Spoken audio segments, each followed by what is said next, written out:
Into the room, we'll go ahead and prepare for our meeting this morning. If everyone will come in and take a seat.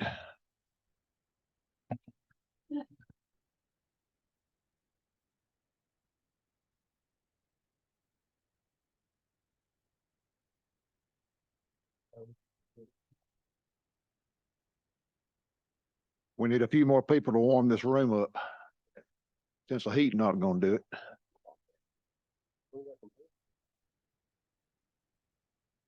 We welcome all of you today to the Alabama Medical Cannabis Commission meeting on December the 7th, 2023, which now we're convening at 8:33 a.m. Got a few presentations this morning, and then we will disperse at lunchtime and have a long day tomorrow. So I'll ask Mr. John McMillan to have the roll call. We do have a few members on a Zoom call. Mr. McMillan. Chairman Vaughn. Here. Dr. Saliski. Here. Dr. Blakemore. Mr. Gamble. Here. Dr. Martin is unable to Dr. be with us. Saliski, can you hear me? Yes, sir. Yeah, Thanks. I can hear you, Sam. Benson. Here. Miss Skelton. Judge Price. Miss Hatchett. Mr. Harwell. Here. Dr. Szaflarski. Dr. Harvey. Here. Mr. Robinson. Here. We have a quorum, Mr. Chairman. Thank you, Mr. McMillan. There's somebody else. Yes, Dr. Sam Blakemore is on a Zoom call. Hey guys, I can hear you. Okay, thank you, Sam. We have a couple of items, internal items for our commission to take up today as far as votes before we start into our presentations. And I'm going to ask Mr. Justin Aday to talk about this a little bit before we have the vote. So, Justin. Thank you, Mr. Chairman. We have two decision items on the agenda for today, and that is final approval of some rulemaking and rule changes that you all adopted at your October 12th meeting. As you will recall, on October 12th, there were three decision items that you considered with respect to rulemaking. One was the adoption of a new emergency rule that became effective once adopted. The other was adoption of a new rule 538-X-3-.20, which was the permanent version of the emergency rule. And then there were some other rules in Chapter 3 of the administrative rules that were amended to be consistent with the new rule and the emergency rule that were adopted. And so those were all adopted on October 12th, with the exception of the emergency rule, which became effective upon adoption. The permanent new rule and rule changes were sent through the process with the Legislative Services Agency. They have gone through the public notice and comment period that's required by statute, and that comment period ended on Monday, December 5th, or yesterday. Let's see, I'm losing track of days. It ended on December 5th, whatever day of the week that was. Tuesday, I believe it was. So the public comment period ended on December 5th. We did not receive any written comments with respect to those new rules and rule changes. The only thing that has been recommended to you internally to change to the new rule, Rule 538-X-3-.20, is to remove those provisions of the new rule that reference third-party scoring and applicant opportunities with respect to that scoring, and that is to make the rule consistent with the order that was entered by the Montgomery County Circuit Court and consistent with your actions since then in compliance with that order entered by the court. So you have before you in your packet the new rule, Rule 538-X-3-.20, with a red line of the removal of those scoring provisions. You also have in your packet the revisions to our existing rules, and those include in Chapter 3, Rule 0.04, 0.10, 0.12, 0.13, 0.18, and Appendix A, the timeline that's in Chapter 3. And so this is final approval of the new rule and those revisions to the existing rule that were adopted at the October 12th meeting and that have since then gone through the statutory public notice and comment period. And then if approved, these rules and rule changes will be transmitted to the Legislative References Service for final workup and inclusion in the Alabama Administrative Code. Thank you, Justin, for that explanation. As Mr. Aday has stated, these rules have been published and made available for public comment. And that public comment did expire December the 5th at 5 p.m. No written comments or other filings were received at that time. Does anyone seek to address the commission on this matter today? Hearing none, we'll now move forward with a vote. And on these decision items, we'll take the first one, which is the final approval of the new rule that we adopted on October the 12th, as Justin explained. And that's Rule 538-X-3-.20, and it was amended.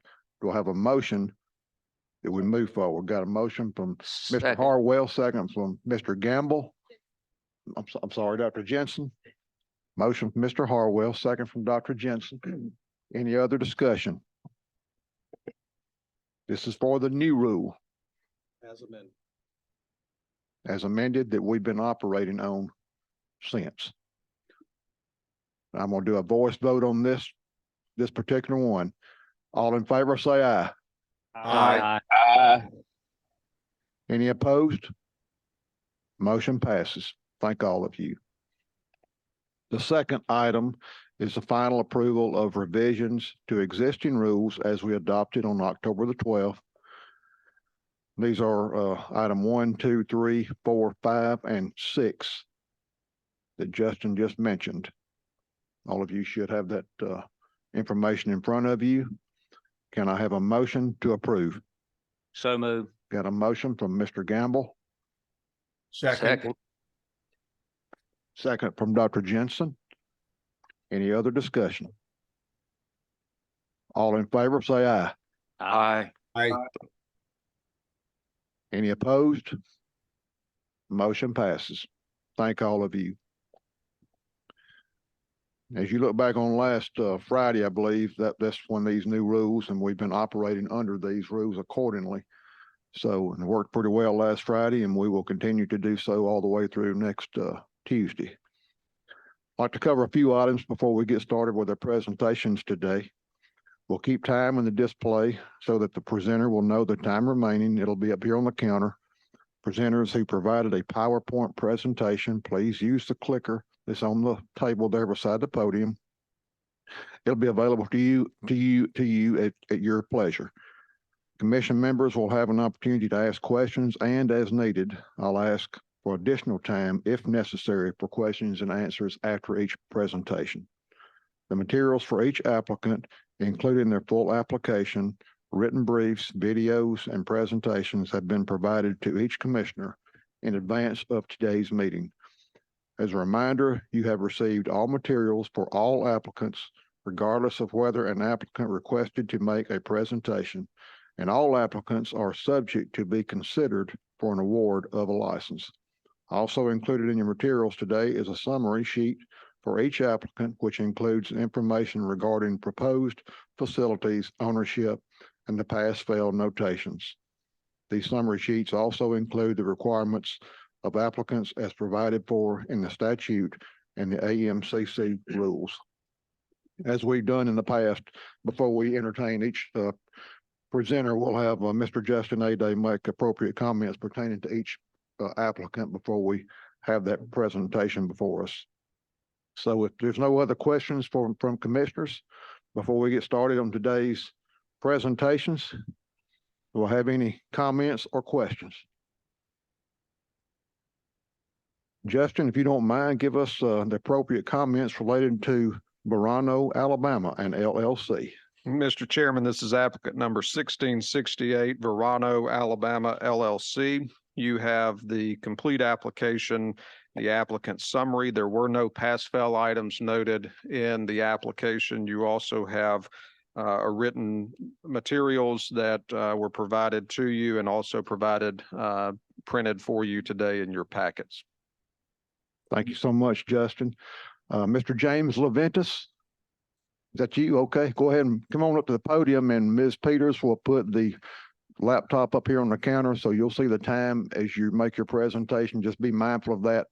Yeah, that microphone should be on. One of our slides has our video embedded in it. I just want to make sure that you guys are able to. So Yeah. just click forward on the clicker. The clicker on the podium there, use We that. won't control the mouse, so I just want to make sure that we got that. Okay, perfect. If it does not, please let us know. We'll make sure it gets.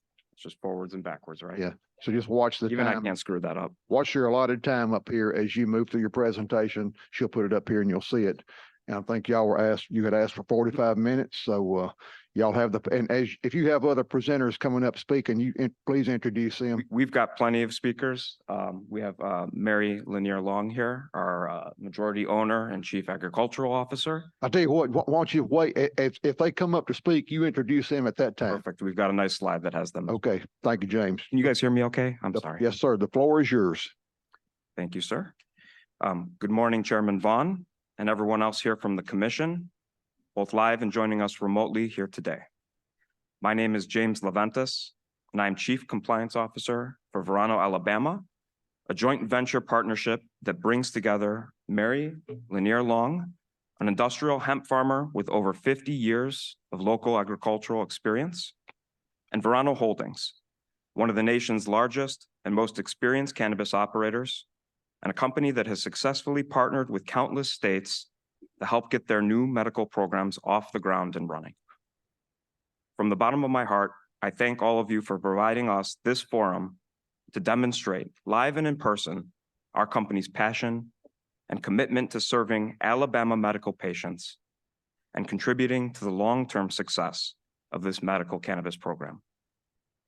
45 minutes is certainly not anywhere near enough time to summarize our application and highlight all the amazing achievements our company has attained over the years. But as you can see here, we did bring a team today to focus on a few key areas that we believe are going to be critical to guide your decisions of which applicants are best suited to support this program, both in terms of a quick and successful launch in the coming weeks, but also importantly as long-term partners to ensure the Alabama medical program continues to thrive for years to come thereafter. Our goal here today is to show why Verano is an ideal candidate to help launch this program with you. We intend to do that by showing how we lead the industry in several key aspects, including regulatory compliance, operational expertise, community engagement, patient care, product innovation, and economic impact. However, we do not plan to stand up here and make you blind promises or put forward an untested business plan that simply looks good on paper. Rather, we are committing to the things that we have already accomplished in the past, over and over again across the nation, and intend to fully replicate with similar success here in Alabama shortly. Our company's commitment to Alabama is clear.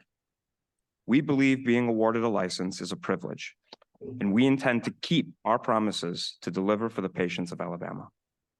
We have deep experience, which should come out as our team members come up later today to outline our business plan, with a core focus on operational excellence, financial stability, community engagement, career development, and environmental sustainability. Plainly stated, we are ready, willing, and able to roll up our sleeves and get this industry started with you. Before I turn it over to our team members, I'd like to take a quick second to provide a brief overview of Verano's national footprint and our demonstrated history of success.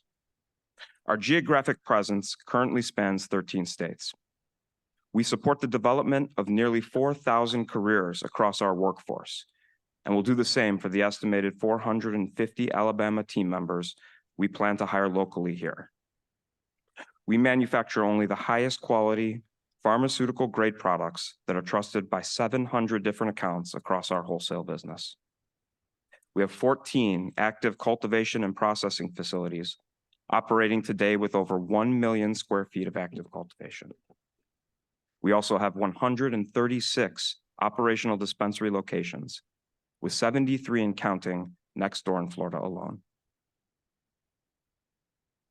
We're proud of our reputation for helping to successfully launch medical programs and building trust with our commissioners, regulators, and elected officials everywhere we operate. It's often said a picture is worth 1,000 words, so we wanted to provide a few recent pictures from our existing facility ribbon cuttings. Pictured here, as you can see, is Governor Murphy in New Jersey, Lieutenant Governor Beiswitz in Connecticut, Executive Director and President of CANRA, Will Tilburg in Maryland, and the Pennsylvania State Police during one of our compliance presentations. To draw our attention back to Alabama, we intend to leverage our national expertise and decade-plus experience to benefit Alabama patients on day one. We will deploy our capital, expertise, infrastructure, and personnel in Alabama. Our team is 100% ready. At Verano, when we make promises, we keep them. We've launched initial medical programs in 5 diverse states across the country. Now, here in Alabama, we've committed to investing an initial $30 million for the infrastructure needed to launch our business. But our company also carries the ability to expand well beyond that as the program and our business continue to develop over time. That last part is important to note, and I want to stress that this is an initial commitment. It is absolutely going to require further, ongoing investments over time to make this a lasting, viable business enterprise. Florida and Illinois are excellent test cases. Like here in Alabama, we committed to building large, state-of-the-art cultivation centers in both those states. In fact, we never even consider developing new facilities utilizing ineffective greenhouses or pod models anymore. That's especially true in hot and humid climates like Alabama, because we've learned over the years that the quality of medicine suffers when you cut corners, and the patients notice.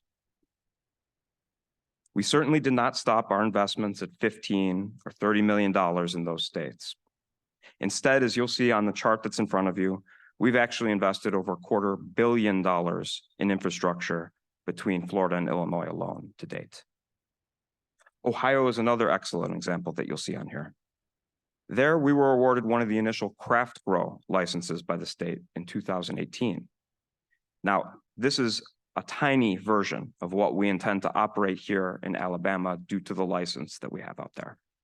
Yet, even in Ohio, because we commit to only building the highest caliber, state-of-the-art, fully indoor cultivation facilities, we've still invested over $23 million and counting in that state in order to produce medicine that meets our exceedingly lofty standards of care and quality.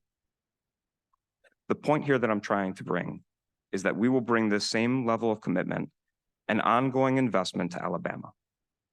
And the quality of medicine we end up putting onto the market will reflect that wholesale investment.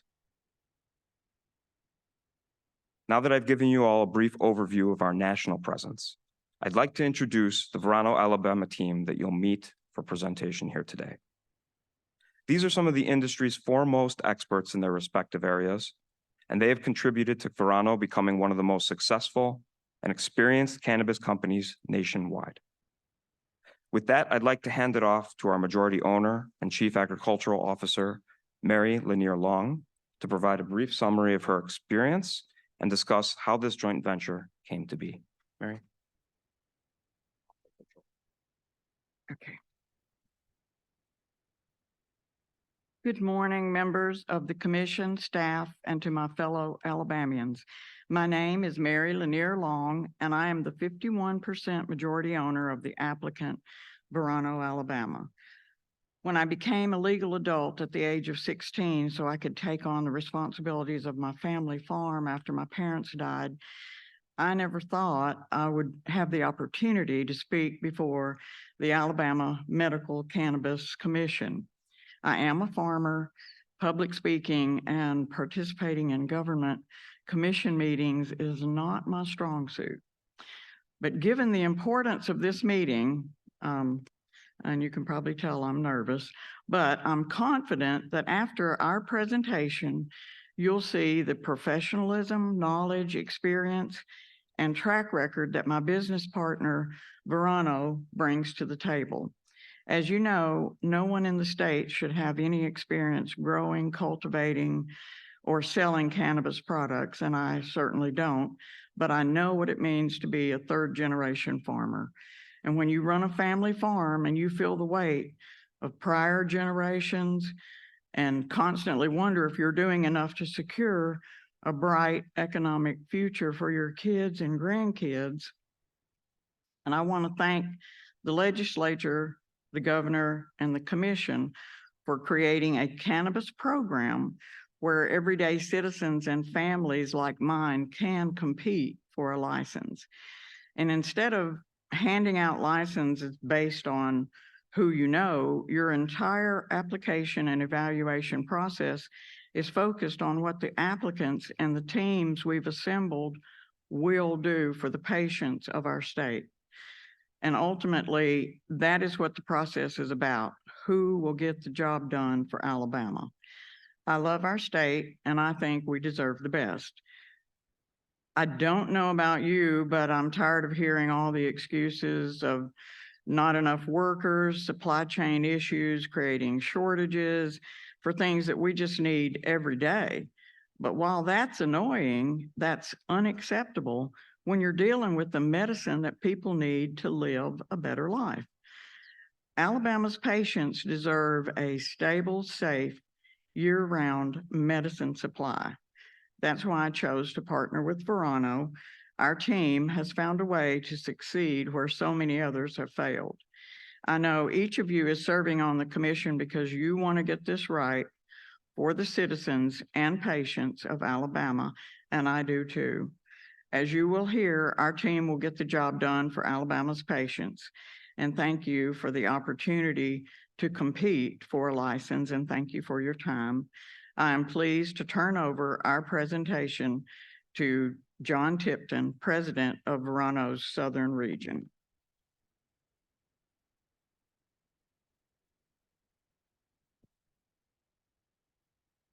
Thank you, Mary. We look forward to building a wonderful business here in Florida with you. And thank you. It's a pleasure to be here today, and thank you for the opportunity to speak. I'm John Tipton, President of Verano's Southern Region. I was a CPA for 30 years, although I recently retired my license. I have 34 years of experience in the ag industry, working with fruits and vegetables, mostly field-grown fresh market tomatoes. I joined Plants of Ruskin in 1998, and in 2017, I began my rewarding career in the medical cannabis industry. I'm incredibly proud of the business that we built, and I'd like to show you the quality that you can expect here in Alabama by showing facilities that we own and operate today.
This is showing our emulsification process that our scientists developed so that oil more easily mixes with water.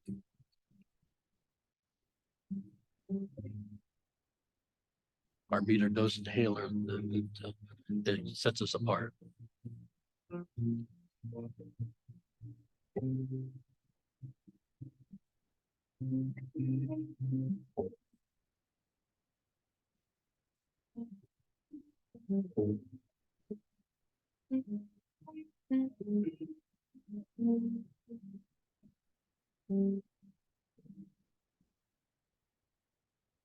Being here today brings me back to the early days of the Florida Medical Cannabis Program. The state faced many of the same challenges and concerns you're working through here. We know it isn't easy. Everyone has their perspective, and you're all doing your best to serve the patients and citizens of Alabama. We were one of the first licenses in Florida. As of today, only 2 of the original licensees have not sold or changed ownership. Like any entrepreneur, I'm glad our business is successful, but I'm incredibly proud of our work helping patients live a more fulfilling life. I would like to share some history of what we've done, not to brag, but because you can judge applicants by their track record. I'm very proud to be a senior executive of a company that has helped unlock the benefits of medical cannabis for patients and caregivers across the country, and hopefully very soon here in Alabama. When we got started, I never thought I'd end up running a publicly traded company. That was not my motivation. My goal was simply to be the best and provide the highest quality products. Our team never set out to be the cheapest or the largest. We wanted to be known for being the best at our trade.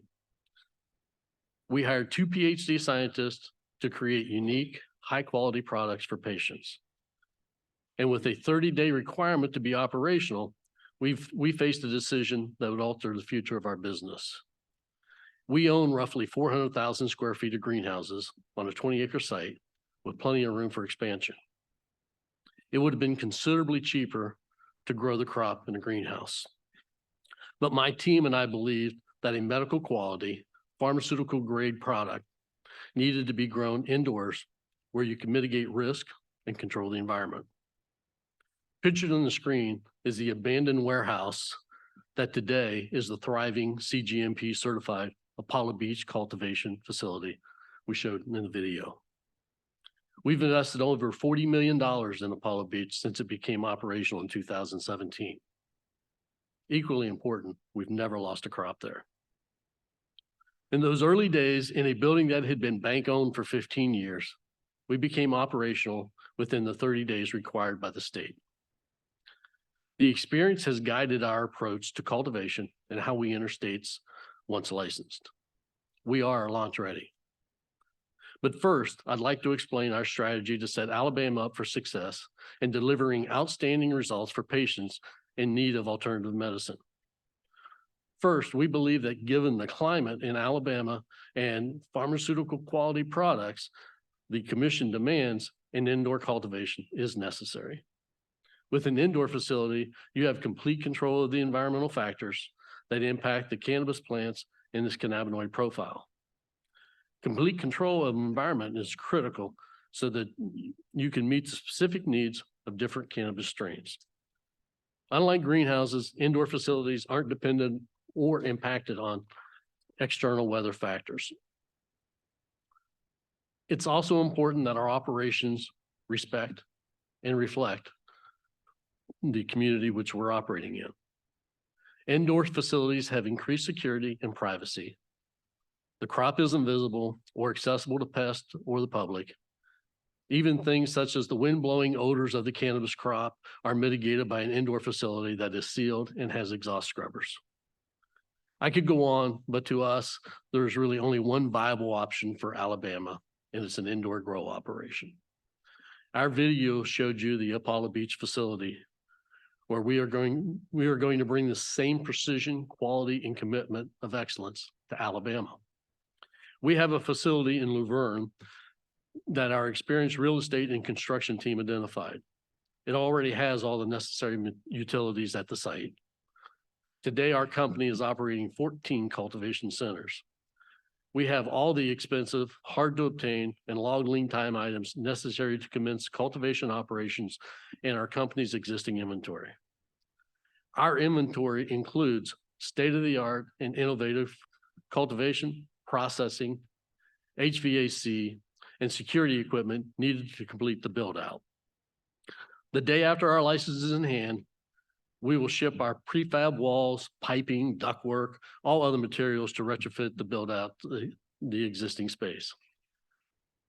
We'll complete phase one, a 7,500 square foot of the 60,000 square foot building facility that we have for indoor cultivation, processing, and secured transportation. Initially, we will use a CO2 extraction method, but we have experience deploying all different types of extraction. We will have medical cannabis products available for testing by the state designated lab within 4 to 6 months. Once certified by the lab, they will be available for the state's patient base. Quality and patient safety will always be at the forefront of our operations. We will incorporate an in-house testing model using SOPs modeled after Alabama's testing protocols.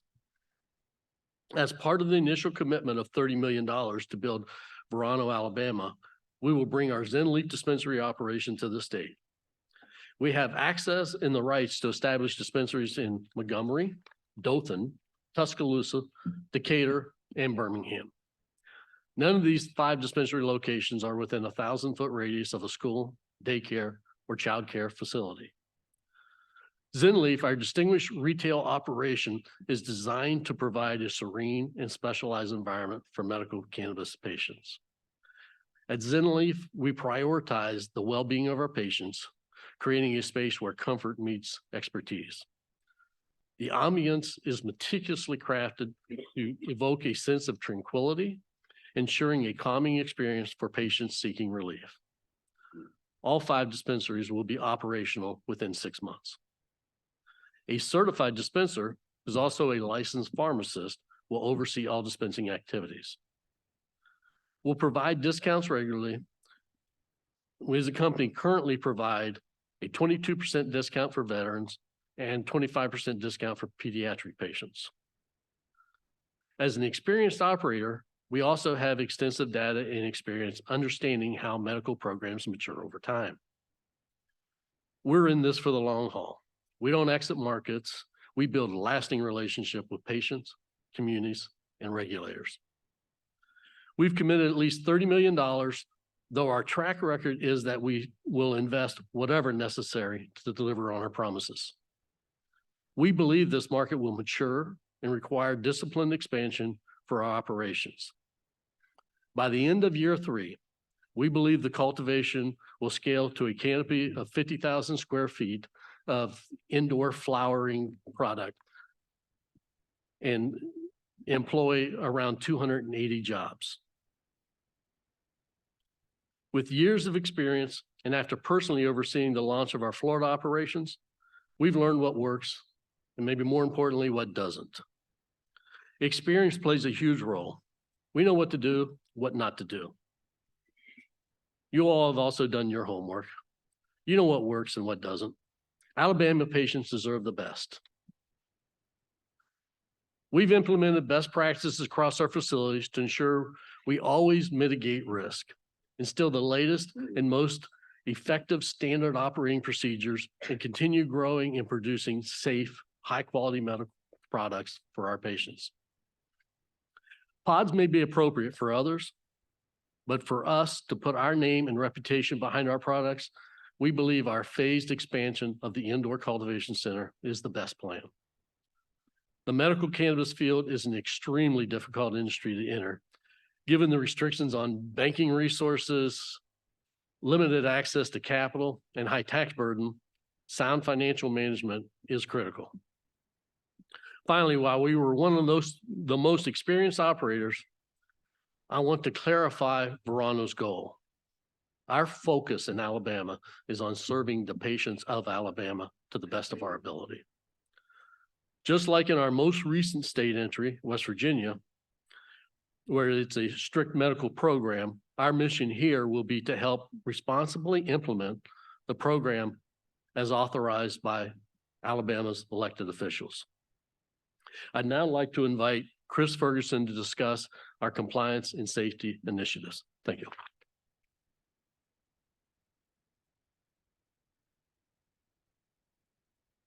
Thank you, John.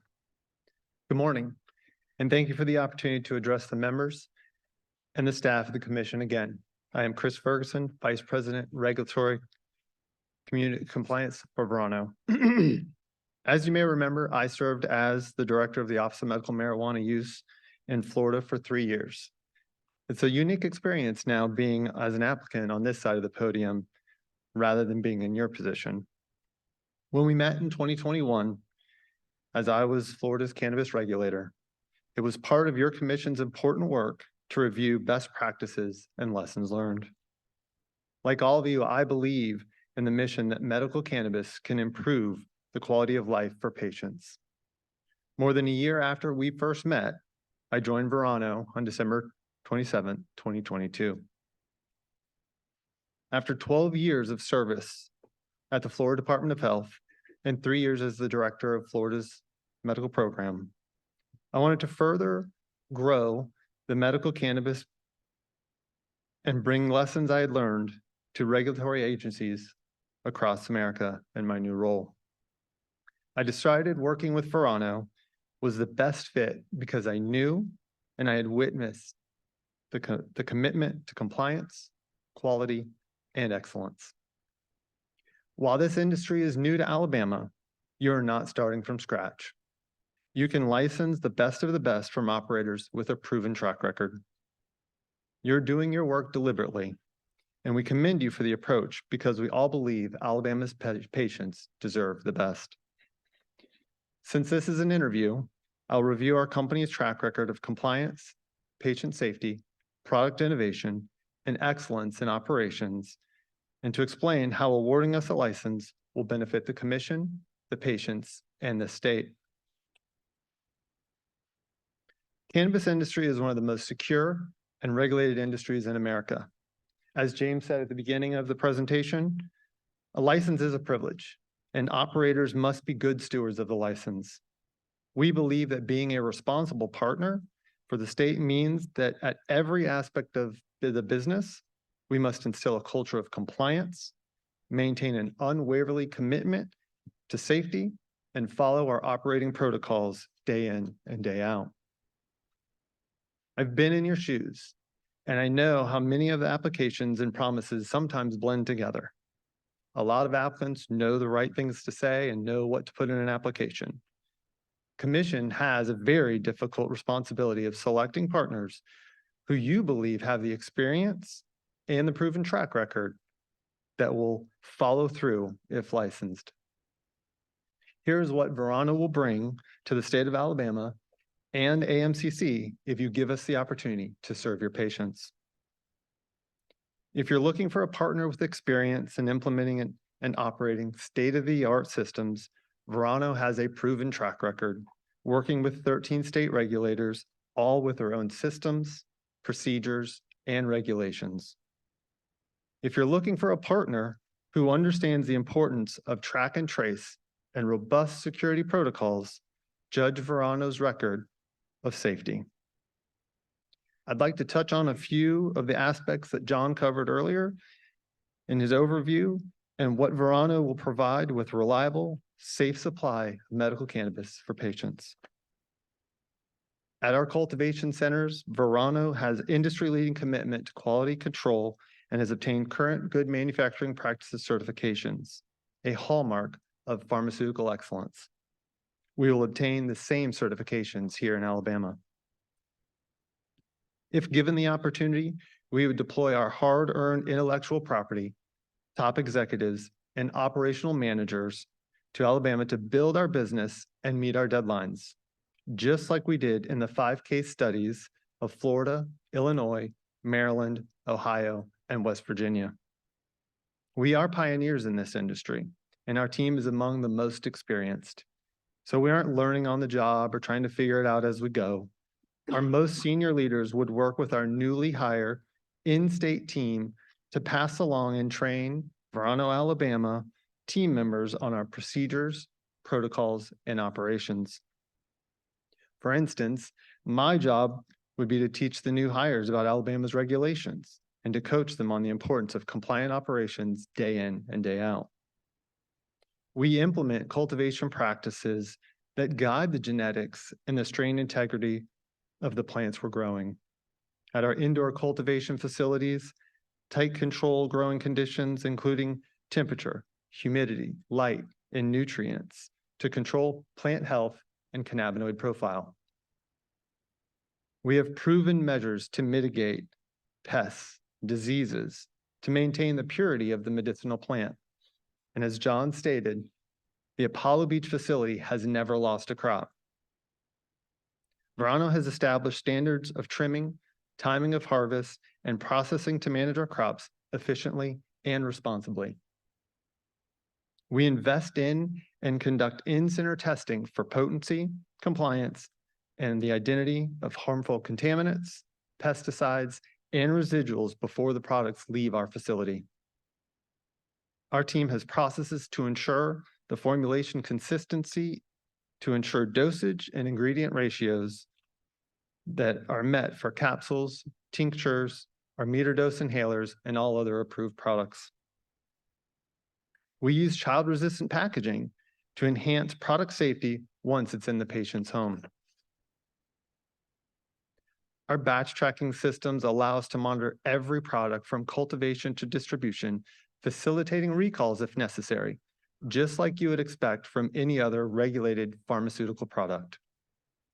Finally, Verano employs state-of-the-art security systems and technologies with cutting-edge surveillance, access control measures, and cybersecurity protocols.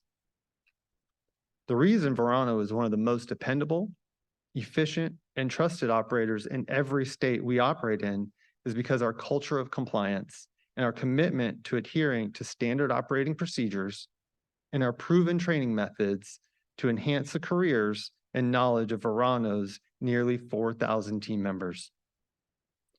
Having served as the former director of one of the largest and most successful medical marijuana programs in the country, I empathize with the immense pressure you face in ensuring the success of this initiative to benefit the patients who seek a better quality of life. I know how hard it is to get a program built and operational. I want to publicly commend the efforts of the Alabama regulatory staff for actively reaching out and seeking insight from other states such as Minnesota and Michigan. You became members of CANRA to learn from the experiences of other cannabis regulators. That step demonstrated to all applicants that Alabama demands the best.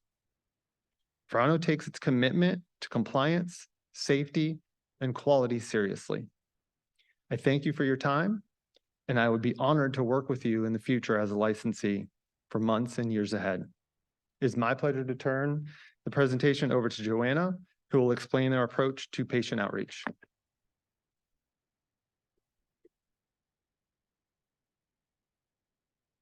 Thank you, Chris, and good morning. I'm Joanna Skidopoulos, Vice President of Outreach here at Verano, where I oversee a team of 15 outreach managers and coordinators nationwide. Before joining Verano, I was a licensed pharmacy technician for 6 years, but I joined Verano because I saw the difference medical cannabis made in the lives of patients. My team provides assistance and education in a HIPAA-compliant manner in the states where we operate. Our job is to provide concierge-level healthcare assistance to individuals who are seeking access to medical cannabis because they have nowhere else to go and traditional regulated pharmaceutical treatments are not effective. These individuals have an underlying medical condition, and our job is to help them enroll in the state program so that they can access safe, legal, regulated medical products that will improve their quality of life. While our company is in the healthcare business, we believe in providing a hospitality-style experience. Doing right by our patients, physician partners, and the communities we serve guides every aspect of our business. My team takes a holistic approach to engagement, education, and outreach. We have 2 tracks that we focus on. 1, assisting patients through the application process and obtaining their medical card from the state. And 2, like any other pharmaceutical company with a new product, We engage with and educate physicians on our medical cannabis products and treatment solutions.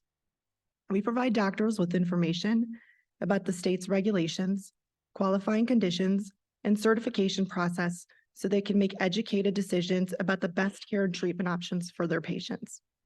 Additionally, we provide introductory information to physicians about the difference between strains, delivery devices, and onset of the medication so they can understand how their patients could have access to and use cannabis.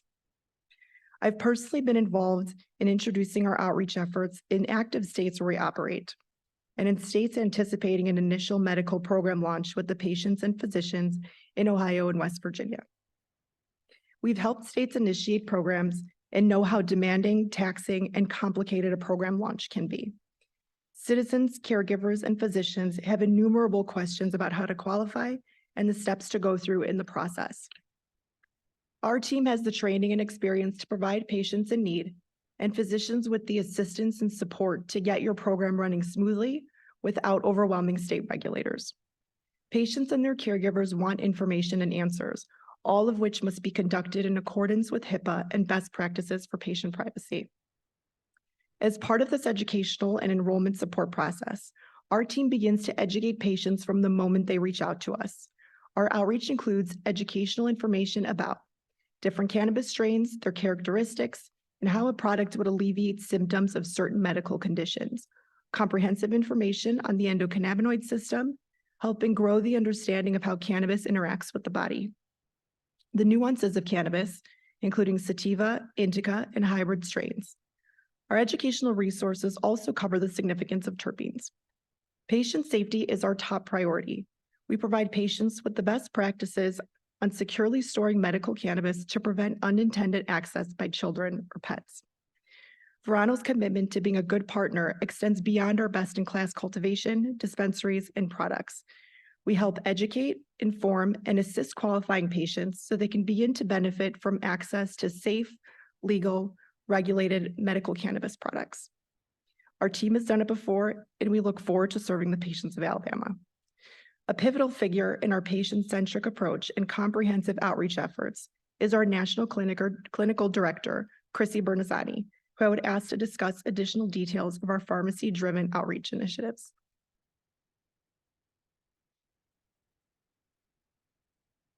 Thank you, Joanna. Good morning, commissioners and staff. My name is Chrissy Bernazzani, and I'm a registered pharmacist and Verano's National Clinical Director. To begin, it's great to be back in Alabama. I was last in Montgomery in 2021 to see my son graduate from officers training at Maxwell. And my younger son is a proud graduate of the University of Alabama. And I'm ecstatic to have future in-laws in Jemison. Prior to joining Verano in 2015 to help launch the medical cannabis program, I spent 25 years in community pharmacy, working in a variety of settings, including chain, outpatient, and independent pharmacies. I'd like to mention that the clinical director requirement in Maryland did not become official until 2020.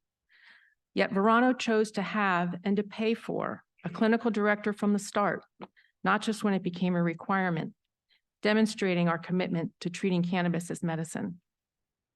I'm a founding member of the National Clinical Director Consortium.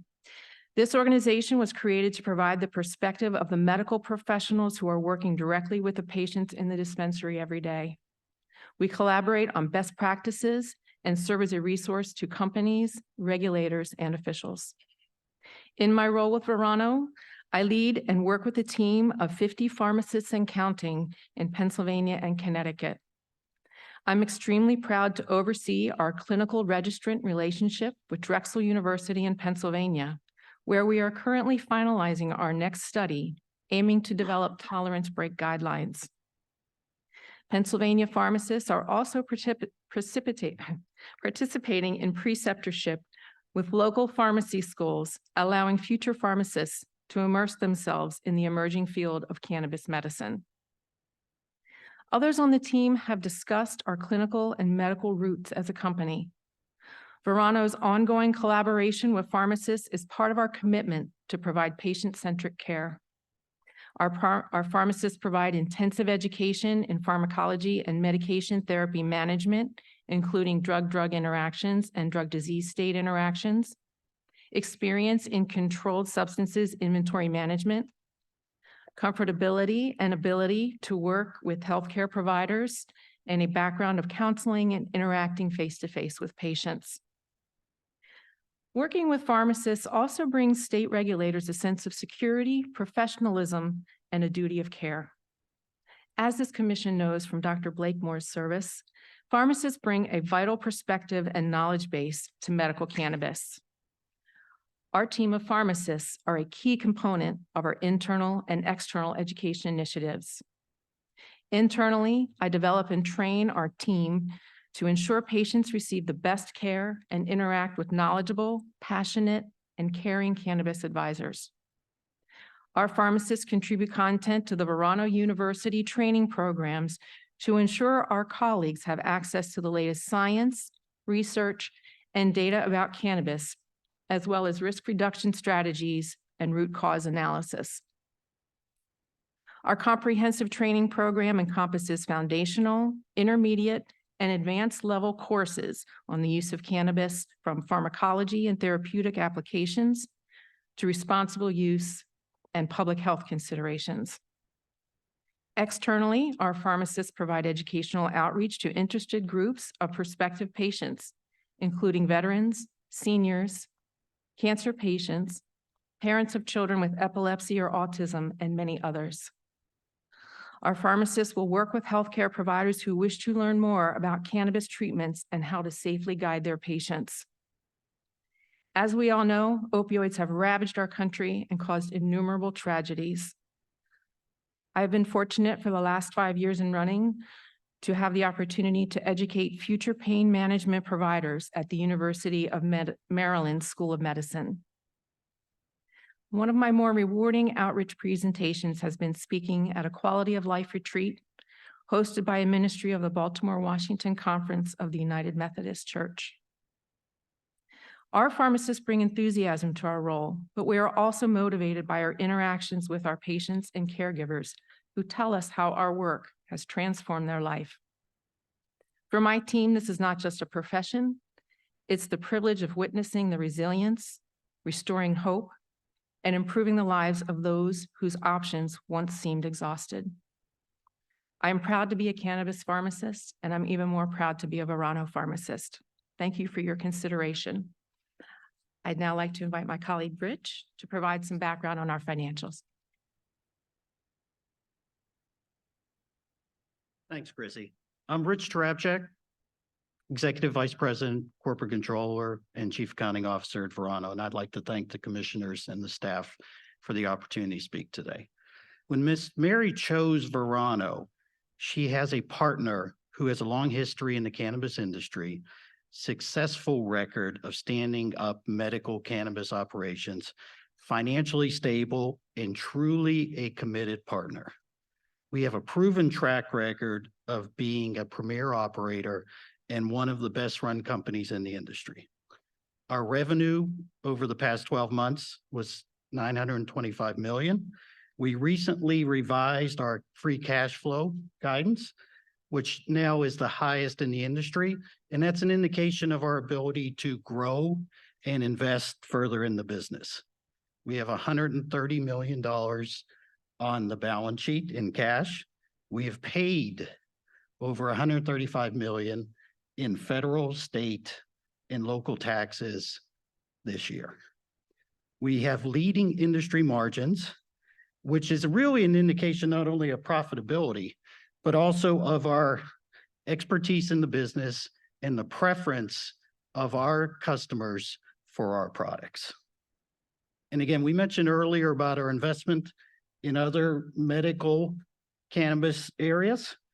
I think that demonstrates that $340 million that we will be here today, tomorrow, and in the future. Our $30 million investment in Alabama that we're committing to, this is a level of investment we believe is truly necessary and will provide really us to be a successful long-term participant. Our large investment indicates that we don't cut corners, and we plan on being in the state for a long time. One of the most important aspects, I think, of our investment really is the generation of jobs. We're committing to about 450 jobs. And really, they'll join our 4,700 employees that we have today. We have an exceptional track record of basically developing employees. Many of our entry-level employees now are, excuse me, in upper management positions. And we look forward to really 450 new members of our Verano family. So I thank you for your time today, and I'd like to ask my colleague James to come up and conclude our presentation.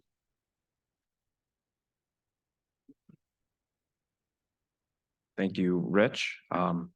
As I said, 45 minutes probably wouldn't be enough time to summarize who we are as a company and what we plan to bring for Alabama. Obviously, I know you guys have our very, very lengthy application. You can go through and see all the details that we provided in length there, but we'd like to conclude now. And again, thank you all for the opportunity. This has been a very long ride for all of us. And I know on behalf of everybody for our company nationwide, and myself personally, we're very excited about this opportunity to have to come and present to you guys face to face and show you who we are in person. So thank you. Thank you, Mr. Leventis. I know you got some questions coming from commission members, so who wants to go first? Go ahead, Mr. Harwell. Mr. Chairman, thank y'all. Good presentation. Share a little bit more about your growing operation. You kind of briefly just went over that, but what kind of growing facilities will you have? I'd love to bring John back up and, address a little bit more of the specifics.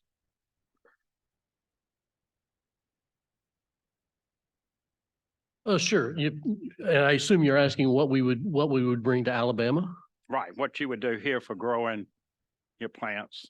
Yeah, as I stated, we have a 60,000 square foot facility already identified in Laverne. And, we would bring our state-of-the-art growing processes. We do things a little differently than a lot of the other operators as far as, creating separation with rooms, making sure that, because you are growing plants. If you have a problem in one room, it does not migrate or generate to the next grows. So, we would bring in, our grow tables, our lighting, our HVAC, which is an area where a lot of people fail in that they under provide HVAC. That's one of those lessons learned that we had. Integrated pest management. We use a lot of beneficial insects, oils, things of that nature. When you're growing any crop really, but cannabis in particular, you have to try to change up that pest management some because the pest will get used to one way. So you need to make sure that you have a number of different options available for treating those pets and switch those off from time to time. We have one of the most robust systems for monitoring our rooms. We can monitor our temperature, our humidity, airflows, virtually every aspect of that growing process, from not only a monitor outside the room so that people don't have to go into the room and breach that security to see what's going on, but our growers can actually access that information on their phones. And if, let's say, an AC unit goes down, they will get an alert on their phone saying that there's a problem with that room. And if they're not at the facility, they can contact somebody to control it. Okay, thank you, sir. Sure. Thank you, James. Any other questions? Dr. Jensen, go ahead. So the process will be similar to Florida, where you had this huge dilapidated warehouse, and then you go in and just refurbish a small portion of it to try to get things up and going initially, or?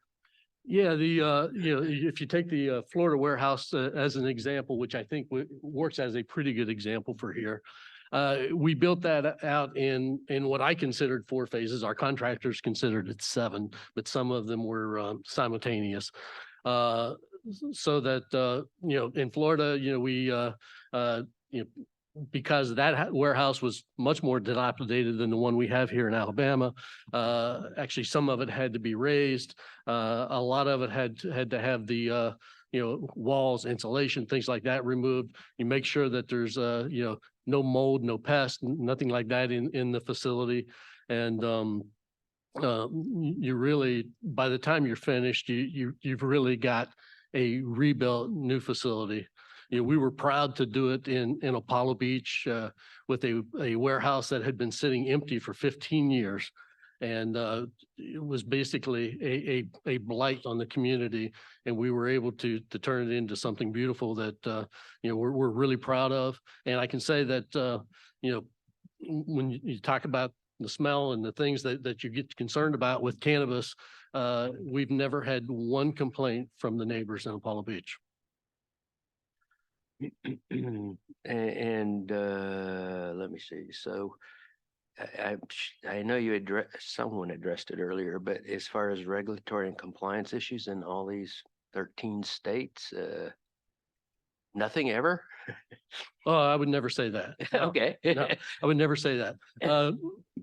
Nothing major that I can think of, obviously, you have, the small issues where maybe somebody hands out a pamphlet that they weren't supposed to hand out, an employee or something that, but we've never had a major issue that I can recollect.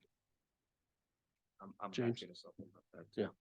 But obviously I handle our compliance across the nation and, we actually, I'm very proud of the fact that we've not officially trained a lot of our inspectors in many of these states, but, we get new inspectors all the time. As we've discussed, we've helped launch the medical programs in 5 different states. And so we kind of take those best practices. And I know that your inspectors here are going to be brand new. They're going to be learning this. As you know, we've got Chris Ferguson here who ran the Florida program for many years, oversaw the inspectors as well.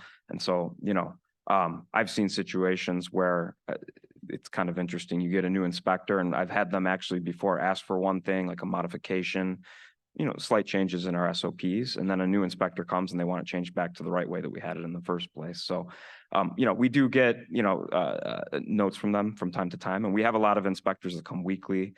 Some of them come more often than that. And so we get, notes and points for clarification, things like that, but nothing ever major that's, impacted our business. Thank you. A lot of jobs, that's great. I see you have 401k, but could you give me a little more information on your compensation practices as far as wages and benefits? Yeah, sure. I mean, without going into, too much of the specifics, obviously, we always pay above market wage. In many of our states, our employees are union employees. I'm very proud. I know Rich kind of touched on this very quickly. At a lot of our locations where we've been operating for close to a decade now, when we launched those facilities, one good test case is Illinois. It's in a very rural area, very far south in the state, basically on the border of Arkansas. Very low population. We're by far the highest, employer in the entire region of that state. When we started, we had a lot of people coming down and they were renting houses, and they were, entry-level people that were new to the industry. This is back in 2015, 2014. As I go back down there now on occasion from time to time now, those same people, they own their houses there. They're big contributors to the community. And those people have moved up to, corporate positions and general manager positions and, director, vice president level positions across our national scope. So when we come to a place like Alabama, we truly do take not just the job generation, we're throwing out numbers like 450 jobs. And those are really good, well-paying jobs for people that are entering a brand new industry.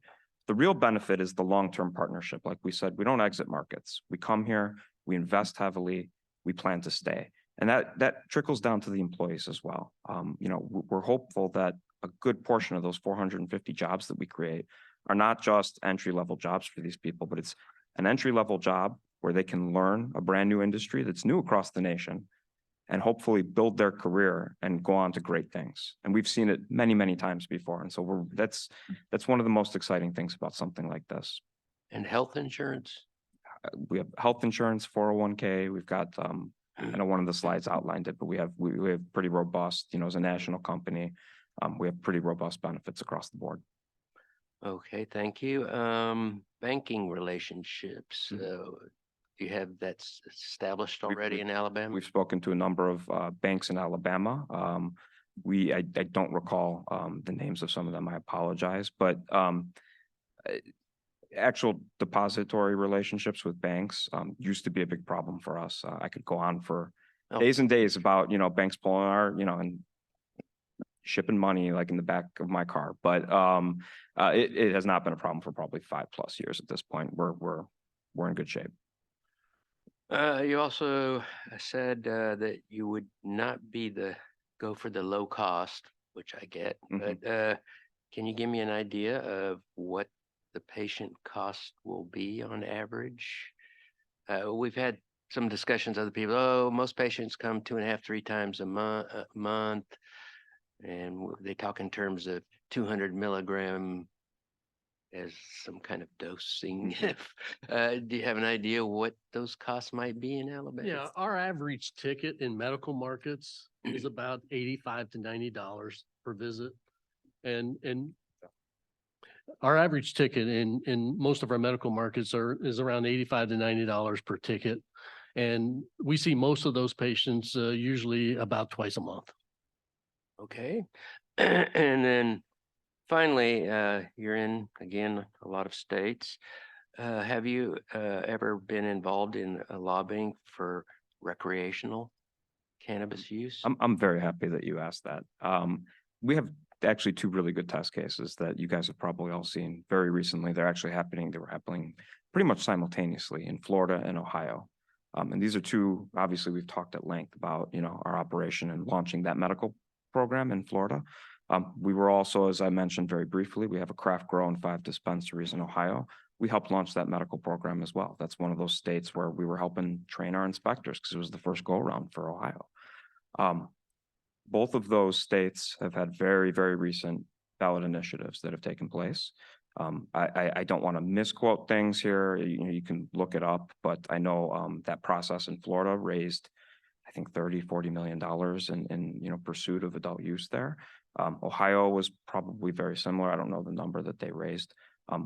We're very active in those markets, but we are medically focused. We contributed $0 to both those initiatives. Okay.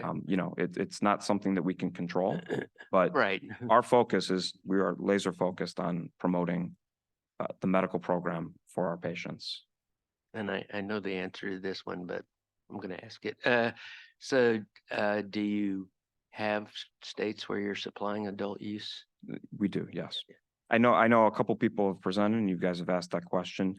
Unfortunately, if a state turns to recreational, the business model it would be impossible at that point. But I will say in those states, we are very, very, very proactive on continuing to promote adequate supply and clear access to medicine for the patients. We do set a priority for our patients in many of our states. We actually had a number of Northeast states that did go recreational within the last year. And we set very clear, very public plans about how to promote priority for our medical patients, including access to parking up front. They skip the line. We have dedicated point of sale registers for them. We designate product that's set aside so that if our inventory starts to run low at a retail dispensary, we'll turn away the adult use customers and we, promote our medical supply. So I think you answered my questions, but the dispensaries then become both medical and adult use, or they're not? It depends on the state. Okay. We do have medical only dispensaries and we're very proud of those as well.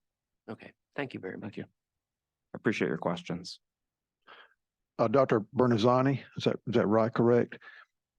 Are you kind of in charge of all of your pharmacists scattered across the 13 states that maybe are, I guess, are attending your dispensaries, and how do y'all manage those as far as a pharmacist maybe in each dispensary, or is it just a technician? can you get to the details of that? Sure, sure. In Connecticut, we do have 2 or 3 pharmacists in each dispensary that is required by the regulations of the state of Connecticut. And in Pennsylvania, the same. We do have pharmacists staffing every dispensary. Those are our only states right now that do mandate the pharmacist participation. But we always believe that having that pharmacist presence there is the best way to address all of our patients' needs. Okay, you oversee pretty much that whole program, is that right? That part of it? Yes, sir. Okay. So are you saying that you have pharmacists in all dispensaries or? No, we do not have the- pharmacists the in all of our regular- dispensaries. Okay, then how do you manage those that don't? Training. Lots of education. We take our training program incredibly seriously because we do have dispensaries without pharmacists. That's been something that's really been a difficult adjustment for me as far as leaving my traditional pharmacy to come into the cannabis space, but I've learned and have been incredibly supported by Verano in developing a comprehensive training program. We've launched the Verano University that has various levels of coursework that is appropriate for our entry-level employees all the way up to our managers and even to our pharmacists who are new coming into this field. So it's a challenge. I will admit it's a challenge, and we are addressing that to the best of our abilities through training. In those 2 states that require pharmacists to be in your dispensaries, are they much easier to manage from the dispensing side of it, or is that not a problem in the other states? I would say that most of our dispensaries that have the pharmacists are going to be more focused on the patient care. We do have general managers who will operate the day-to-day. Our pharmacists will oversee the inventory. They will oversee the patient care, and we can leave the managerial stuff to our managers. And in both cases, though, our dispensaries work very efficiently. Okay, thank you, ma'am. If you don't mind, I would like to supplement our business plan for Alabama. Does include employing pharmacists at our dispensaries. Okay, So, thank you, James. thank you. I've got one more question, I think, from Mr. Tarapchik. There is talk and appears to be issues with federal tax liability. Can you address kind of for our commission members to kind of put us at ease, I guess, from what we see in the news and things like that, but as far as tax liability and tax issues and taxes owed and anything like that? Yeah, and so, I mentioned earlier that, we have actually spent $135 million paying taxes basically through the 9 months of the year. And I will tell you that by the end of this quarter, that number will be closer to 190. So what we do is, and again, because of the way, and again, from a state perspective, we are fully caught up on every state out there. And it's only on the federal side that we manage kind of the payments because of the interest rates. So basically on the federal side, you have the ability to, the interest rates on that money is about 8 to 10%. And so as you can see, we have money on the balance sheet, but we're using that for other things. But it's a structure in which it's an effective capital management to handle the taxes the way we are. And I will tell you is if you look at our competitors, they're in similar situations. So Okay, we just need an explanation to that effect. Thank you, sir. okay.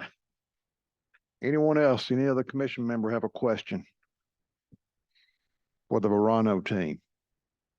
Any of our online commission members? Only thing, Chairman, if I could, Dr. Blakemore, go ahead. yeah, I only got a brief question. Have you guys touched base with the schools of pharmacy here in the state of Alabama?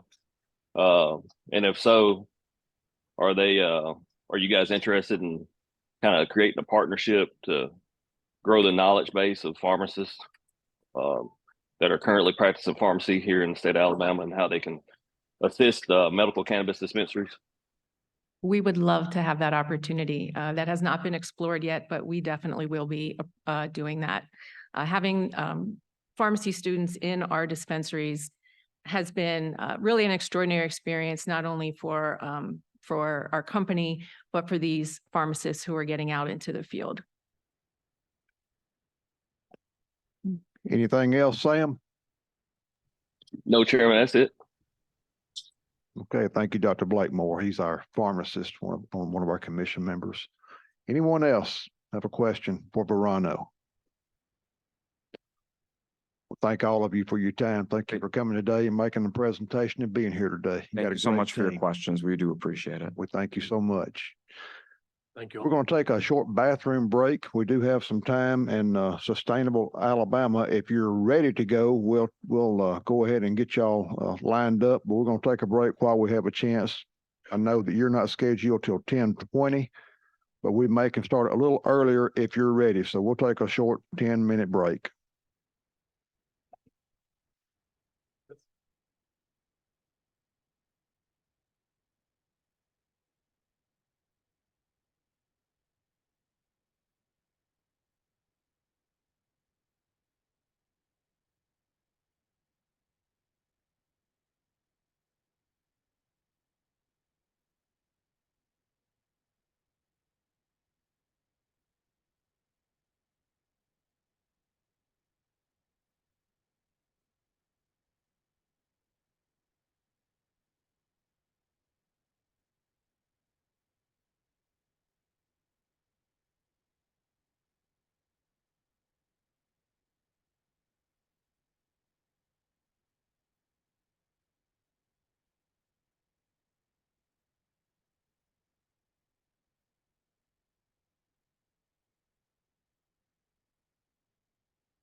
Well, it sounds like we're ready to go. We have Sustainable Alabama and LLC, and I'll ask Mr. Justin A. Day to make a few comments about this application before we proceed. Justin? This is applicant number 1675 Sustainable Alabama LLC. You have their complete application, applicant summary. There were no pass-fail items noted on the application. You also have brief in support of their application in your materials. Thank you, Justin. You, Mr. Bramlett? No, I'm Warren Cobb. Warren Cobb. All right. I'm sorry about that. Mr. Cobb, if you don't mind, as your presenters come up, you can introduce each one for the benefit of Michelle, our reporter, or they can introduce themselves. Sure. Thank you. So, and watch the shelf up here. You probably have noticed the time frame will be up here. Make note of that as you progress through your presentation. So the floor is now yours. Thank you. Thank you very much. Good morning. My name is Warren Cobb. I'm a lifelong resident of Alabama and one of the owners of Sustainable Alabama. I just heard another company tell you about a lot of what they've done in other states. I'm excited to tell you what our owners have done in the state of Alabama over the course of their lifetime. We're 100% owned by Alabama residents, longtime Alabama residents. I'd like to thank the commission for twice awarding Alabama an integrated license. And we're excited to give this presentation today to validate those decisions. We'd also like to thank you all for showing grace under fire these last few months. I don't know how I would have been able to handle what's been coming at you with such dignity and class. Thank you all. First off, I'd like to recognize our research partners with Jacksonville State. We have here today with us President Killingsworth and Dr. Lori Hemsley, who we've agreed to do a research project with. Sustainable committed nearly a year ago to a research project that Dr. Hensley started when she was at a different institution in Arkansas. It'll be a continuation of that project. It's on Ewing sarcoma cancer, terrible cancer, has a terrible survival rate. And when we first met with Dr. Hensley, she said, I want to be able to give the physicians fighting this disease another tool in the toolbox. And we're excited to allow her to continue that research. I'd also like to thank Dr. Gary Piazza from Auburn School of Pharmacy for being here. I've met with Dr. Piazza numerous times and Dean Leanne Ross about working with Auburn in the future, and we're excited about that opportunity. As I said, Sustainable is 100% owned by Alabama residents who I'll introduce today. We firmly believe education and research is a key to getting this industry started. We sincerely want to thank JSU and Auburn for being here. There are no hidden owners in our group, no side deals, no plans to sell. We have no MSO involvement, and we are against recreational marijuana. We're committed to moving this program forward with you, the commission and staff, to get this needed medicine to the people of Alabama. Sustainable was started years ago by a lifelong friend of my family, Neil Pope. One day I was sitting in my office in Dothan, Alabama, my phone rang, and it was Mr. Pope on the other line. He asked me to come see him. Mr. Pope was one of those men, if they asked you to come see him, you didn't ask why. A couple of days later, I found myself in Salem, Alabama, meeting Ben Bramlett for the first time and following Mr. Pope around his farm. I had never seen anything like it. It had solar panels, battery banks, cannabis plants growing, a process facility, incredible processing plants where they could take CBD and turn it into all the products that we're going to turn into for medical cannabis. During the course of the tour, Mr. Pope started talking to me about the Hall Compassion Act. He talked about its favoritism for Alabama companies. He also talked about its fear of MSOs, and I learned what an MSO was. He started to talk to me about its concerns for recreational marijuana. The whole time I was wondering, like, why in the world is Mr. Pope telling me all this? Well, at the end of that conversation, Mr. Pope told me that he had cancer and he would never see this commission or license. He told me that these MSOs had been courting him for months about his farm and wanting to partner with him. He said, Warren, if something happens to me, I'm afraid that they will not honor their agreement with Miss Pope, who I've known my entire life. He said, given the law, given the Hall Compassion Act and its favoritism for Alabama companies, he said, we've got to find Alabama professionals that we can trust to carry my dream forward. He said, I want you to help me find those people. He laid out the ideals of those people. He said, we need pharmacists, doctors, businessmen, accountants, and lawyers who can all collectively come together and form the perfect team in the spirit of the Hog Compassion Act to take his dream forward. He acknowledged that we needed agronomic experience per the Compassion Act. Unfortunately, Mr. Pope was right. We lost him in August of last year. However, at the last meeting at his house, when all of us were gathered, I can still remember Dr. Marnix here saying, this just feels right. And with a handshake, Sustainable Alabama was formed. And we're honored to carry Mr. Pope's legacy and his dream forward today. I'd like to introduce you to our owners who are all from Alabama. First, Michael and Scott Delaney, who I've known since I was a kid. They are real estate developers from Mobile. They are key to our property acquisition team, and I'm honored to have them as owners of our company. I'd also like to introduce, as part of that team, John Miller, who's originally from Bruton, Alabama, lives in Birmingham, and is unfortunately has to deal with me as his brother-in-law.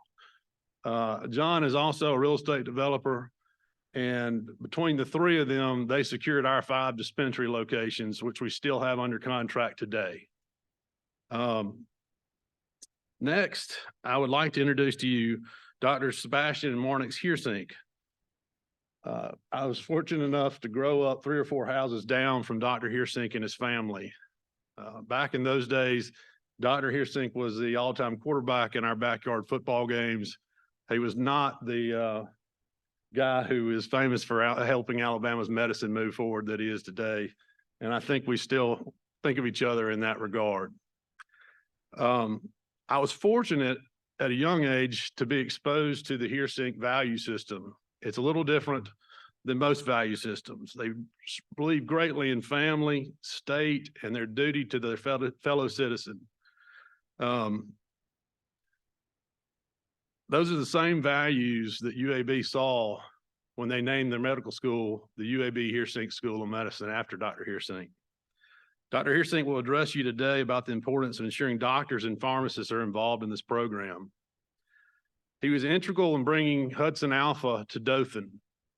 He won't like to brag and he won't tell you all the things that he does, but he quietly does things all over the state of Alabama. And he is very interested in helping this commission and our state get this program forward. And I'm excited that he's going to be able to tell you about it. Next, I'd like to introduce to you Chris Kelly. Chris and I graduated high school together. We live 4 doors down in Dothan, Alabama, raising our families together. Chris oversees his family business. They farm 4,000 acres of land in Hartford, Alabama. But Chris's main job is running Kelly Seed, which is a large agricultural seed distribution company that sells seed both all over the United States and internationally. There's not a one of you on this commission who hasn't eaten something that didn't start out as a seed at Kelly Seed. Joe Jones from Birmingham, played football at Samford University, where I went to school as well, is our head pharmacist. He is a lifelong Alabama resident and is now the largest independent pharmacy owner in the state of Alabama, and he'll be our head pharmacist. A lot of his pharmacies are located in sections of Alabama that are sort of rural, which I think is important. It's mentioned in the act, and it's mentioned all through our application as one of the most important things that we believe we have to bring access to this medicine to other parts of the state. Part of that was adding Dr. John Jernigan to our ownership team.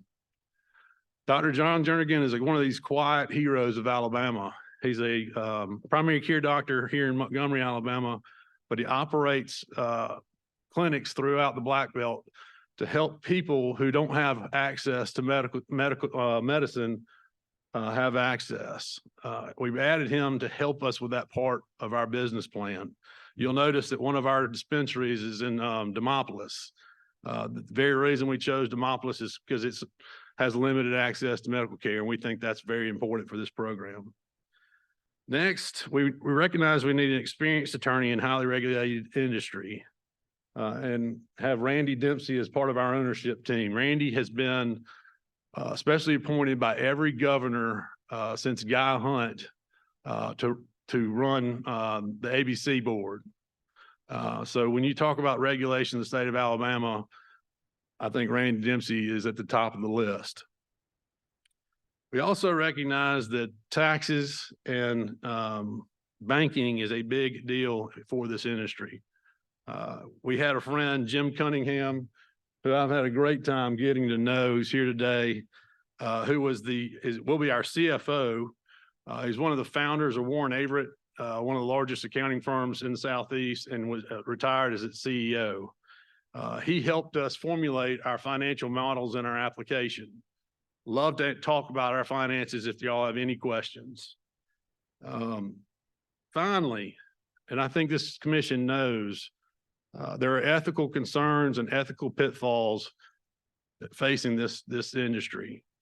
We sought out Robert Holmes, who you'll hear from today, I think is Alabama's leader in ethics.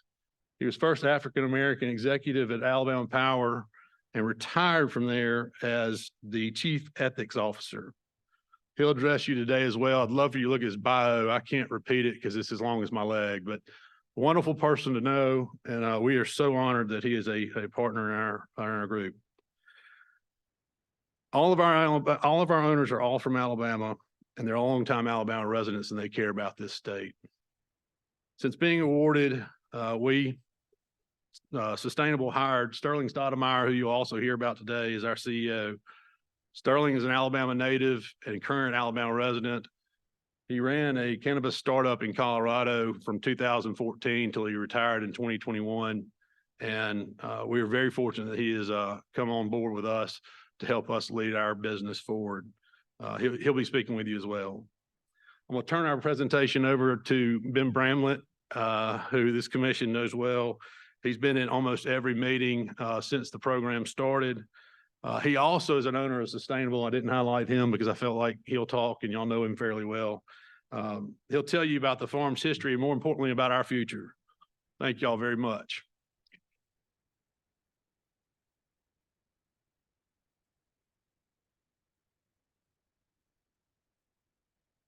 Let me deal with some logistics here. One thing we said earlier, if one thing we have, I think we have the tallest group that's been around, so some adjustment needed. Commissioners, it's a pleasure to see you all again. In the close to, I think, 30 meetings I have attended with this commission, I believe I've met each and every one of you. But for the sake of formality, I'm Ben Bramlett. I'm a summa cum laude graduate of Auburn University's horticulture program. I'm an organic vegetable farmer. I'm an integrated hemp producer, and now the Chief Operating Officer at Sustainable Alabama. It's been a long and exciting journey getting to this point. I think I could probably say that for all of us, but I'm glad to have this opportunity to tell you about our experience and the work we've done to build a best-in-class medical cannabis company for this great state. So Sustainable Alabama is built on the foundation of an operating integrated hemp facility, one that has seen substantial growth over the years. From this picture taken in 2012 to a large-scale integrated hemp production facility recognized by both state and federal institutions as a best-in-class producer of hemp-derived cannabis products. Oh, well. There we go. Dealing with the clicker. Mr. Pope and I set out to create this farm. We set out to create what was a model for sustainable agriculture.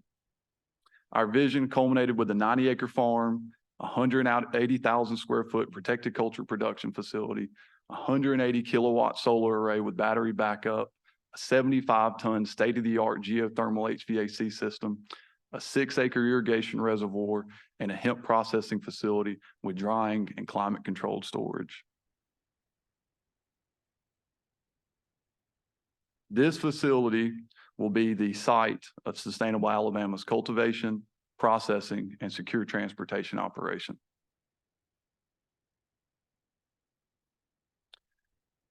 For us, As a consumer-facing business working with patients every day, quality assurance is essential. Sustainable has the experience to bring a high-quality, safe, and reliable product to the patients of Alabama. Our farm has operated under the strict regulatory oversight of the USDA and the FDA.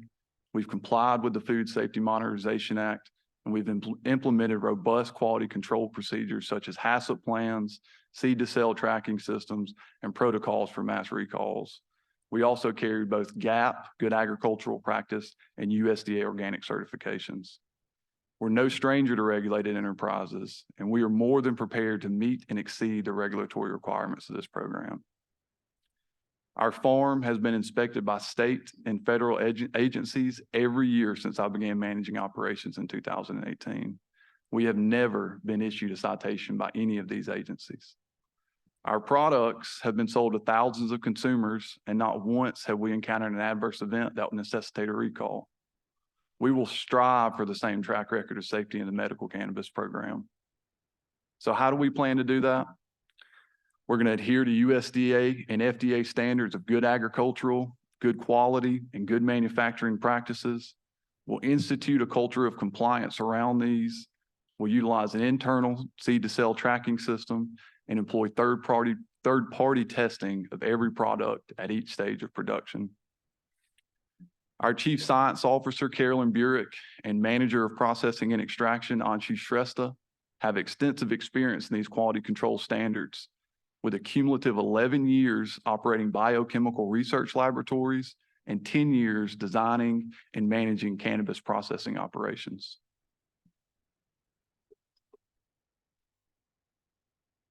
We were issued one of the first integrated hemp production licenses in the state of Alabama, and we were the only USDA certified organic hemp farm in the state.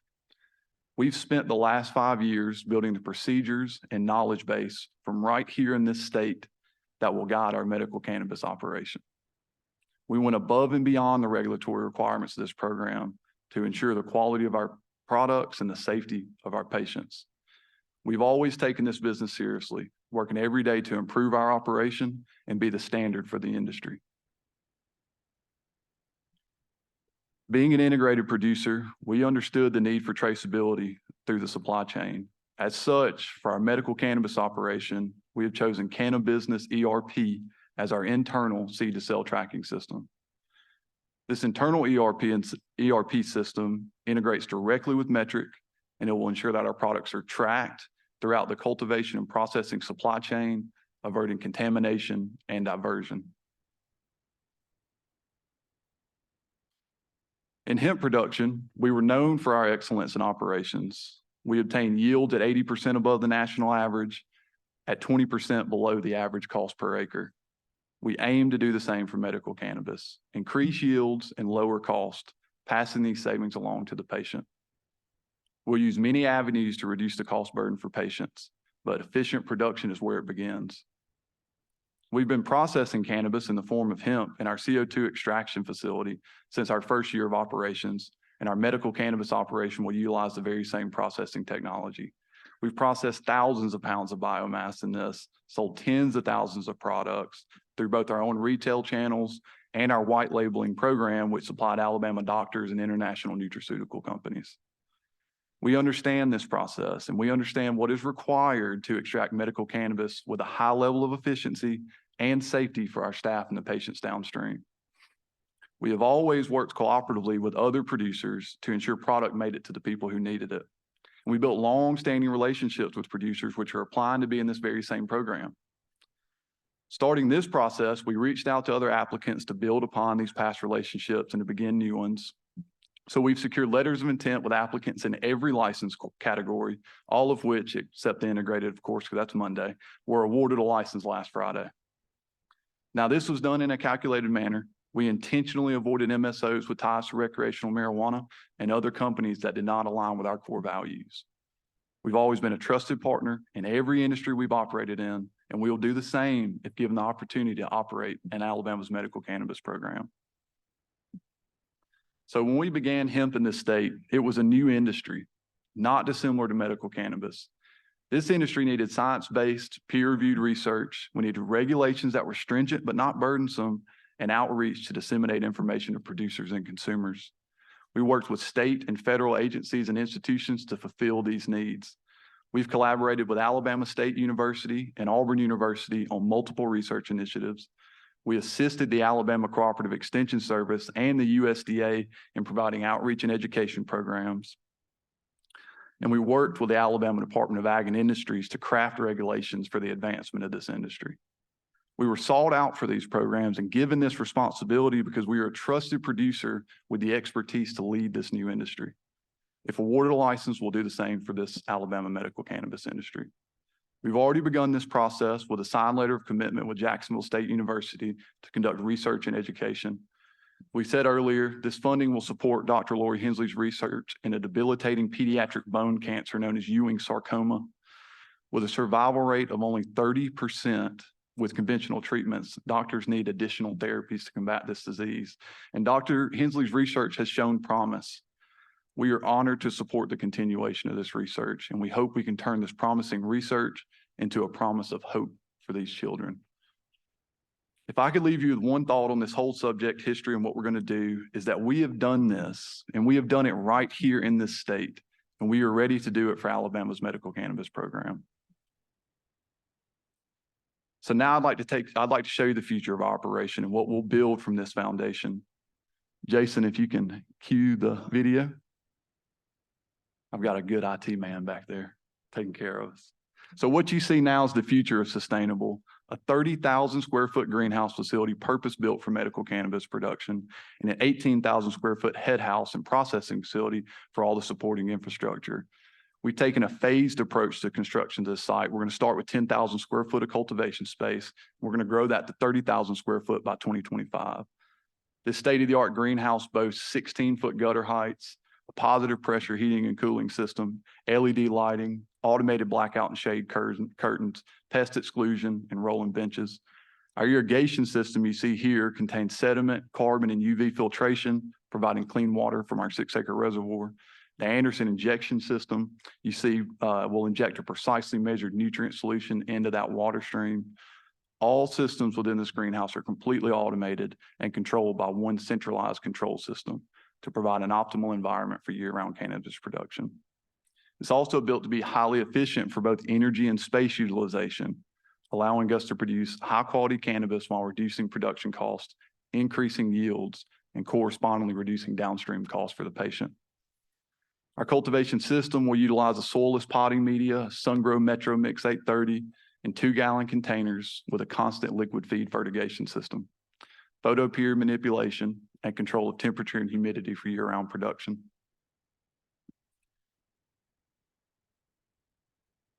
In just a second, I'm going to work with my IT guy. Jason, if you could pause about right there. Perfect. Our head house you see here contains all the supporting infrastructure to take our cannabis plants from harvest to a finished product. It's like drying facilities. We have a UL Class 1 storage vault, office space, and a 5,000 square foot processing facility. This facility is also designed to meet GMP specifications, wash-down rated stainless steel foam insulated walls, microbial resistant floors, a dedicated HVAC system, and segregation of processes from within the facility. Our method for processing will be the same we use for hemp production, one in which Sustainable Alabama already owns all the equipment and the associated intellectual property. The method we have chosen, supercritical and subcritical CO2 extraction, is due to its relative safety as compared to other extraction methods and the ability to retain vital active ingredients. So CO2 is a non-flammable, it's a non-carcinogenic solvent, and it's generally recognized as safe. It's also a very unique solvent because it can fractionate compounds from within the cannabis plant. By using this property, we can preserve the medically beneficial terpene compounds from the plant to the final product. Now, this facility is also a very secure facility. Our security advisor, Kevin Hill, he served the Tulsa PD for 21 years as a violent crime, narcotics, and homicide investigator and was the national security director for both Harvest and True Leaf. And then he brought his services to us to consult with us on this security plan. Using him, we developed very intricate security plans, including camera field of view maps, plans for access controls, entry resistant exteriors and doors, security fencing, a 24-hour intrusion alarm with remote monitoring, reception rooms with panic and hold-up alarms, and network video recorders to back up all that security data. So Sustainable Alabama is ready to go, and we are ready to provide patients with the product they need. Working with trusted vendors and our Birmingham-based contractor, Rader McCary, we will be able to begin cultivation on March the 8th if issued a license on January the 9th. This is because we're transitioning an established production site to medical cannabis, one with supporting infrastructure already in place and building to the appropriate scale. Since the first award, we've taken many steps in doing so already. We shuttered the doors of our vegetable and hemp production operation. We donated hundreds of pounds of produce to local institutions. We demolished 2.5 acres of high tunnels and site prep, and we obtained the greenhouse shown in that video. I believe this shows our commitment to this project and how we acted quickly in a good faith effort with the Commission's original 2 award decisions to provide this medicine to the patients of Alabama.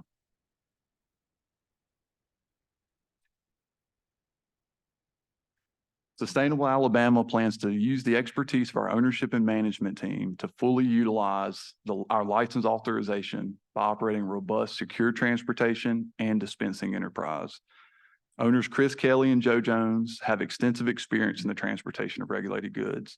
Mr. Jones' pharmacy business securely transports over $1 million in pharmaceutical drug inventory daily across 13 retail sites. Kelly Seeds transports 100 million of agricultural goods annually, operating under the regulatory oversight of the USDA and the Department of Homeland Security. These guys know regulated transportation. In preparation for these operations, we've procured 2 secure transport vehicles already. We have contracts with 3 secure transport drivers, and we created all the supporting operating procedures to guide personnel within this enterprise. Sustainable Alabama expects to be a responsible and equitable dispenser of medical cannabis. We retain possessory interest in all 5 possible dispensing sites, which you can see here on this map. Each is strategically located throughout the state to maximize equitable access to cannabis. Owners Michael and Scott Delaney and John Miller will be a tremendous resource in getting these sites ready for dispensing. Their core business is retail site development, with 40+ stores built every year just like these, and over 3 million cumulative square feet of retail space built to date. They've committed to this project and they've got the wheels turning already. Our dispensaries, so some on the internals of these, they'll utilize Dutchie point of sale software for tracking of all inventories, transactions, and patient information. Importantly, Dutchie complies with all HIPAA regulations, and they undergo annual audits to ensure the confidentiality of that patient information. Dispensary operations and internal compliance through both hardware and procedures will be instituted by Joe Jones. He owns and operates Mills Pharmacy, a chain of 13 private pharmacies here in Alabama, and the largest private pharmacy in the state. And our Chief Information Officer, Daryl Bilbray, he was the former Chief Architect and Planning Officer for Blue Cross Blue Shield of Alabama. These dispensaries will offer card-based transactions, and they'll work with our Alabama Bank, Service First, reducing the burden that comes with cash-only transactions often seen in this industry. We have instituted plans for dispensary security through proper access controls, camera coverage, security staffing. We've got UL Class 1 vaults for cash and products in there, and proper procedures. To secure our products after they've left the dispensary, we've signed an exclusive agreement with FortisCap, which you can see here. This medicine bottle can only be opened using the fingerprint of the owner, ensuring that medical cannabis stays out of the hands of anyone but the patients. Sustainable Alabama has signed contracts with 3 certified dispensers, all of which are licensed pharmacists in Alabama to work in these dispensaries. Our partnership with ShareSafe Technologies allows for a direct line of communication between our patients and dispensers, and also acts as an educational hub for these patients, offering them personalized cannabis education content from the Johns Hopkins Immense Library. Our initial product selection will include tinctures, capsules, gelatinous cuboids, and topical creams. The projected cost for each product is 15 cents per milligram of THC, and that's regardless of form factor. From what we've seen, this is 20% less than the industry standards. So in conclusion here, I know y'all have heard enough from me. I've been growing, processing, and distributing hemp-derived cannabis products successfully in this state since the very start of that program. I'm ready to do the same with medical cannabis. And to that, I'd like to introduce Sterling Stoudemire, the CEO of Sustainable Alabama.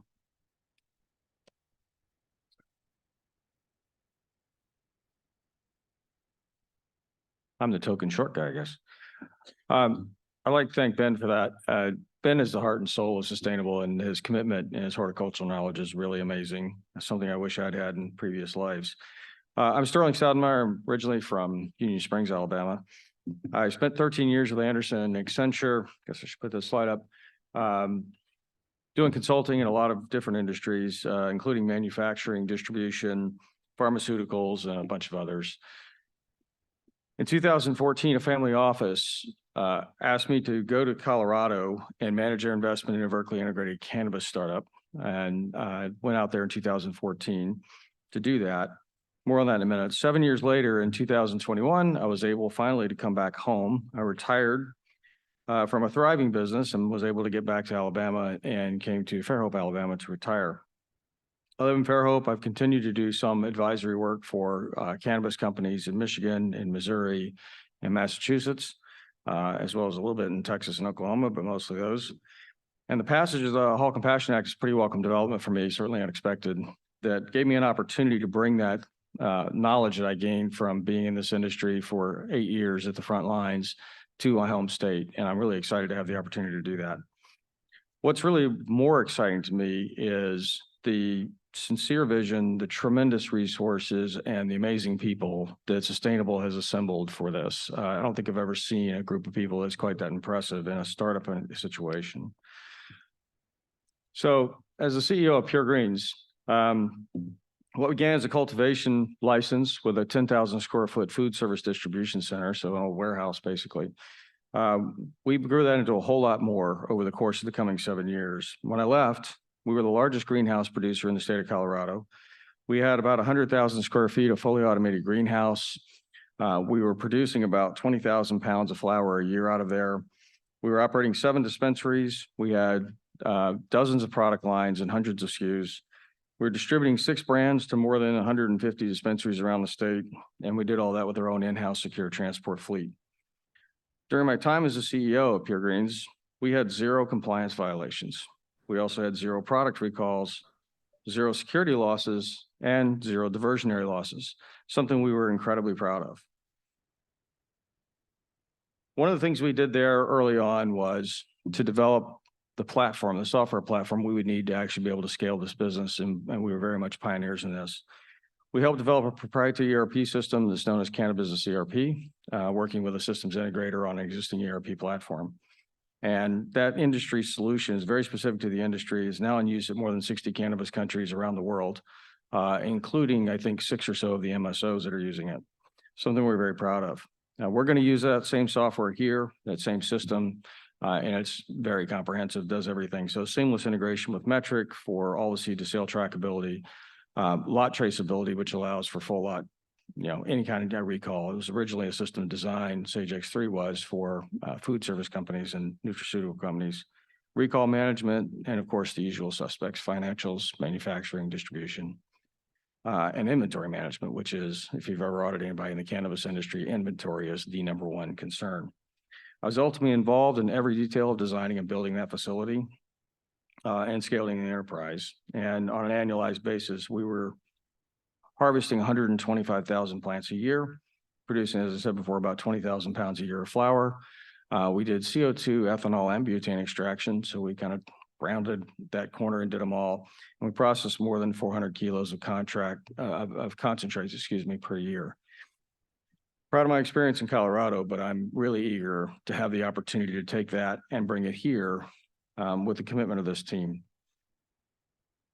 So there's some lessons that we learned, and I think that those are things that really need to guide some of the commitments that we make going forward. The first of these is that compliance. Compliance has got to be a cultural thing. And compliance is everyone's job all the time. It's not just the lawyers, it's not just the compliance department, it's everyone. And the owners you see here have spent their careers in heavily regulated industries, medicine, pharmaceuticals, public utilities, law, and alcohol control. We're confident in our ability to operate this business in strict compliance with the regulations and even contribute to the regulations. We're committed to providing careers, not just jobs. This is really critical to me. We want to ensure that we have the best workforce in the industry. We've developed university partnerships with Auburn University to create a cultivation internship. and with Jacksonville State to develop a pharmaceutical and processing internship, and you've heard about those earlier. We're committed to patient care. Doctors, patients, and caregivers all need information. There's a lot of misinformation in this industry. We want to lead the charge in educating the doctors, the patients, and the caregivers on medical cannabis. And we're going to assist the doctors and the patients in making informed decisions. And Dr. Hirschig's going to talk about that in a minute. We're committed to partnering with Alabama institutions to support ongoing research. We're very Alabama-centric. We already have our research partnership in place with JSU, and we're in discussions with Auburn School of Pharmacy. I think you heard about that earlier. We are absolutely committed to the idea that cannabis is, as yet, an untapped cornucopia pharmaceutical opportunity. But without federal research and without federal university support, that's been something that's hard to come by. We're committed to continuing to do that and to grow that. It's still a nascent industry. It's operating at a really rapid pace. I used to joke that living in this industry is like living in dog years because it moves so fast.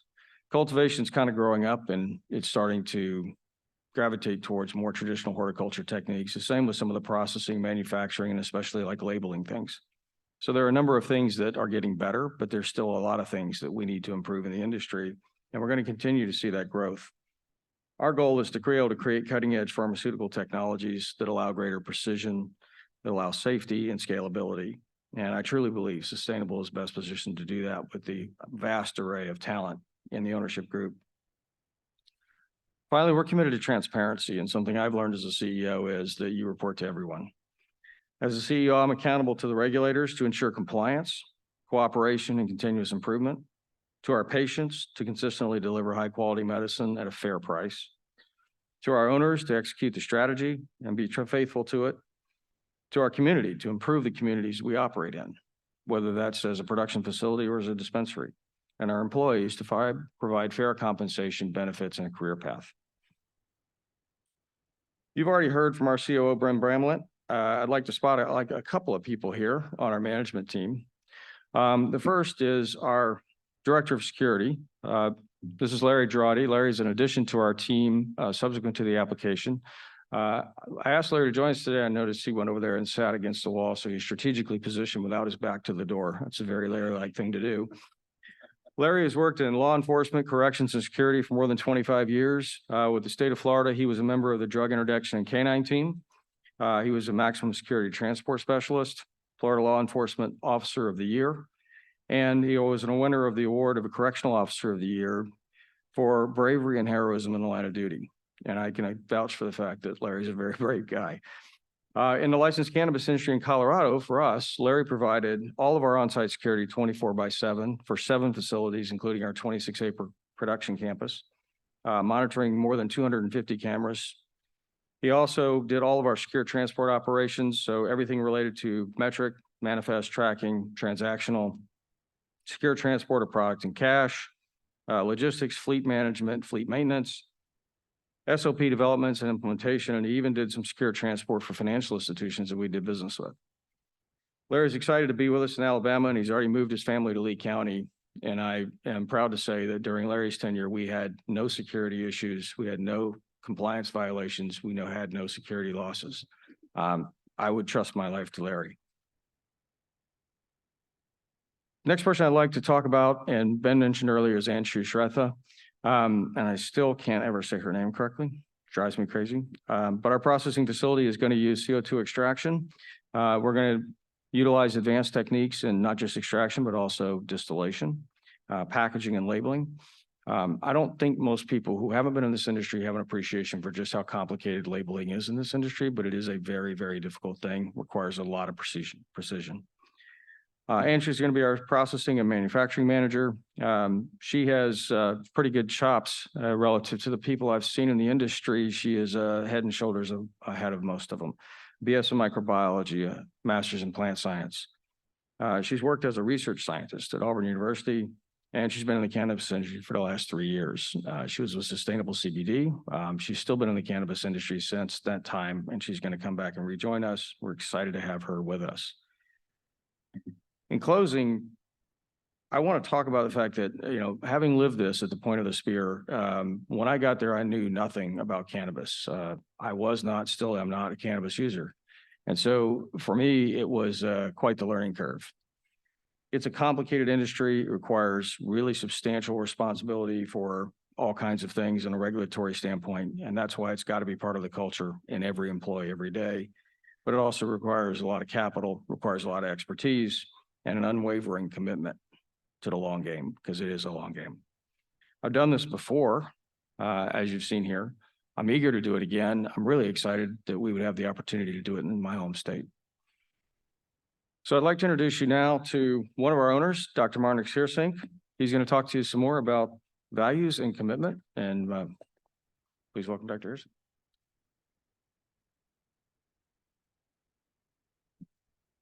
Good morning, Commissioners. I'm Marnix Heersink. It's a privilege and honor to be here with you today. Thank you for letting me come. My wife and I have lived in Dothan for 45 years. I'm an active practicing physician, and my wife and I have 6 children. All of them are graduates from medical school and dental school. They're in the healthcare profession, and our whole family is committed to education, healthcare, and serving others. That's our basis. That's part of our values and our commitment. I hope to show our values and commitment are important for our application. I took an oath in medical school, the Hippocratic oath, and that was to benefit the sick and take care of the sick, and to follow the rule of primum non nocere, first do no harm. And I still believe in that. It's very important. It's also important not only for me, but for our group. We are committed to doing that. So let me start by saying we do not, as a group, support recreational use of cannabis. In fact, we strongly oppose it. One of my roles in the company is to point out how important it is to ensure that our citizens get reliable information and quality, safe product. How do we do that? I want to show 10 slides that show steps that we, Sustainable Alabama, are committed to, showing that medical cannabis in the state of Alabama will be a positive for our citizens by providing education, research, clinical guidelines, clarity for regulatory and legal guidelines, the need for collaboration with medical schools and associations, patient education, and accessibility and affordability to ensure the safety and appropriate use of cannabis. So, first of all, I think we would all agree, education is fundamental, and that would include developing comprehensive educational programs for healthcare providers. We strongly believe that's so important. If we don't do that, I'm very concerned that we are going to run into a very difficult time. Our healthcare providers have to be educated so they understand what they are getting involved with. And I'm not sure that's where we aren't yet, but it's going to need to have to be addressed and be done. If we don't educate them, we're going to then also put our patients at risk and potentially even put the entire program at risk. Education is very, very important in this process. So promoting and funding research on the efficacy of medical cannabis will help ensure the appropriate use of medical cannabis. We have very good relationships, as you've heard, with Jacksonville State University, Auburn University, and University of Alabama in Birmingham, and several other institutions. And we know that demonstrating that today, for example, President Killingsworth and Dr. Hensley, as Dr. Piazza, are with us here today, and we thank them. We know that there are going to be some very more wonderful uses for medical cannabis, but we need to do the research and fund it, and that's going to be a critical part of the development of the program. So we now want to establish clear clinical guidelines for medical cannabis use. I think that the practitioners who are going to be prescribing it, as I mentioned before, they need to really understand more about medical cannabis, its pros and cons, so that they can speak with their patients and tell them things that they need to understand and be aware of. So I think part of it is that we need to ensure that practical recommendations for things like dosaging, administration, and monitoring are all necessary for this. This is where the Commission and all of you have the great opportunity to find the right entities and people to carry out the mission for the state of Alabama. And we thank you for the opportunity to give us our thoughts and our plans. For healthcare providers, it will be necessary to clarify regulatory procedures, very important. I am committed to fostering collaboration with medical associations. I'm a member of the American Medical Association, the Alabama College of Medicine, the Houston County College Medical Society, and I have colleagues on these boards that I'm very much in touch with. And an important part of it is that we need to get consensus statements from these organizations. If that doesn't happen, then I'm afraid we're not going to be able to get the kind of progress that we need to develop and get. Another important aspect is patient education. We need to educate patients on medical cannabis. And part of that is not just the information, but also to educate and to understand that there's a stigma against medical cannabis at this point. I think patients don't quite understand it. And sometimes, honestly, I think they go to their doctor with the concept that cannabis, that word, I don't think I really need to get involved in any of that. And I think patients now need to deserve the opportunity to hear more about that, because they'll then have less stigma attached to it if we can educate them on that. And we need to encourage patients to discuss this with their doctor. And in fact, we also need to encourage the dialogue between the patient and the doctor. That's an important part of things.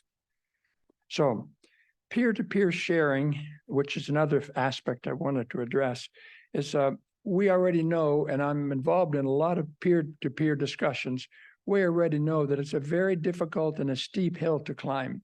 Medical practitioners that I speak to, a lot of them are very cautious, maybe because they don't understand, they don't really know what's happening. That's one of the things that I will commit to, is that our peer-to-peer discussions and our opportunity to educate our colleagues is very, very important in order to make the program successful. We need to have discussions on how to integrate medical cannabis into treatment plans, and should be encouraged. Many of our, and I'll slide on, many of our higher education professional schools have committed to including medical cannabis education in their curriculum, including Auburn, Jacksonville State, and UAB. I've had great conversations with the Dean of Medicine at UAB, as well as the other medical schools, and opportunities to ensure that they're going to include this in their curriculum. And they've reassured me of that. In fact, they've given me permission to tell all of you that the medical schools are going to commit to educating undergraduate and graduate students to learn a lot more about medical cannabis and how they can make sure their students are fully aware of that and be educated on it. We also have in Dothan our ACOM, our College of Osteopathic Medicine, and I do feel that it should be included in all medical schools for education as well, including osteopathic schools. So I think the latest research and guidelines should be shared and updated. So I'm also going to advocate that we take a look and try to get insurance coverage for medical cannabis where applicable. I think that in order to make it successful, we need to have a financially viable opportunity for patients and healthcare providers to take benefits and make sure that they get the results that they deserve. Dr. Hirsink, how much longer do you think you have on your I'm presentation? so sorry, I'm down to about 2 slides. Okay. In fact, I can make it 1 slide. So let me just close. I was going to save this to the end, but let me tell you a little medical story that is really a true story, and it's about where I think patients could start to benefit. I have a patient in my practice who I've been following for years for glaucoma. Those of you who know glaucoma know it's a very devastating, blinding disease. She's a 45-year-old female, single mom, African-American, who comes to me regularly for treatment. She says to me, she says, okay, I'm having to use drops. I'm having to do all this. Is there something that's coming on the horizon for me so I can have a better result, better use? And I say to her, yes, we have really good research. We're very close to being able to tell you that we have some new ways of addressing this using medical cannabis. She was very elated to hear that. It's still a promise, but I'm telling you that with research and with time and funding, we're going to have medical breakthroughs we can't even imagine. So this is a good example for me on a personal level to know that we can help patients by continuing the funding and to make sure that we do the research and do it with all of us in mind for the betterment of the patient. That's really a very important message. Well, I know I've run out of time a little bit, but so thank you all for letting me explain what I think Sustainable Alabama stands for and for allowing me to share my role. We're eager for the work ahead. We're ready to go. And up next, you'll hear from Mr. Robert Holmes, Sustainable Alabama's Chief Ethics Officer. Thank you. How long do you think Mr. Holmes will require? Come on up and give us a couple of minutes. We need to have some question and answer time. Exactly what I had planned to do. Okay. Good morning, Commissioners. Thank you so much for this opportunity. I am elated to be a part of this group. My name is Robert Holmes. I was born and raised in Birmingham, Alabama, and I am an equity owner. I had the opportunity to work as Chief Ethics Officer of Alabama Power, a vertically integrated business, much like the cannabis business. Let me just be more succinct. We have values and we are driven by so many other things. There are a lot of folk can do this. It's evident, you've heard it. Many people can do that, but how many of them can do it right? We are prepared to do it right. We are the ones that you can trust. Sustainable will do it right, and we'll do it for the right reason. We believe at the heart of our corporation, we are good corporate citizens. That to us means corporate social responsibility. We recognize that we have the responsibility to do more than simply maximize our profit. Rather, we have a social responsibility to do what is best, not just for the company, but for the people, for the environment, the community, and the state of Alabama. Corporate social responsibility really looks like this: funding research at universities, training and developing workforce for our industry, specifically at the Alabama Community College level, improving the equality of our environment, and finally, ensuring that our employees act ethically and socially responsible. Now, you've heard our presentation. As we went a little bit more than we should have, we are respectfully asking that you give us a license so we can go to work. We're ready now. Thank you, Mr. Holmes. I don't think you need that microphone. Okay, now we've got some time for question and answers from commissioners. Anyone want to start off? Yes, Mr. Dwight Gamble. Excellent presentation. Thank y'all for being here today. I would like to know how much and your investment is right now in the hemp production. Yeah. Dollar wise. I can take that. So our investment in the hemp production at this point, and when I say hemp production, thank you, we're really looking at vegetable production, our cultivation side of hemp, processing, all the supporting, et cetera, everything on that farm. We're at over $3.5 million. Yeah. So my point, my question is, how much of that can be moved over into the cannabis production that you've already have invested in, to date? And yeah, I mean, we're looking at the vast majority of that. The processing equipment we're going to use is the same. All the electrical infrastructure that's on that farm is going to be the exact same. Those solar panels I showed up there, they're not just for show and fun and to spend money on them. They're going to power the first two pieces of that greenhouse operation. So when everybody else is drawing power from the grid and putting a hurt on these indoor facilities, we'll be using our solar panels to supplement that. But yes, vast majority. Okay, thank you. Anyone else have a question? Something that, Ben, you might can address this, the secure transporters, those drivers that y'all have, will they work exclusively for Sustainable, or will they be driving for other companies as well? Do you know yet? This is one of our secure transport man. Let him handle it. Okay. My law partner was chief of police in Dothan for 12 years. His son is a fire medic. And what we've done is I've gotten with his son and a group of their friends who are all fire medics. They work 24 on, 48 off, and we'll devise a system when they're off, they'll come and run our routes for us. And so, yes, the ones that we've already signed are dedicated just to us. And I've known them, friends of mine. I think we sort of lost that in the application, didn't highlight the fact that they're all fire medics from Dothan, Alabama, and we've known them very well. Okay, thank you for clearing that up. That's good to know. Anyone else? Yes, sir, Mr. Chairman, Harwell. question for Ben. Yes. Great presentation to all y'all. Thank you. Thank you. You've heard me ask before, do you have any concerns growing in a greenhouse? Oh yeah, this has been the key topic.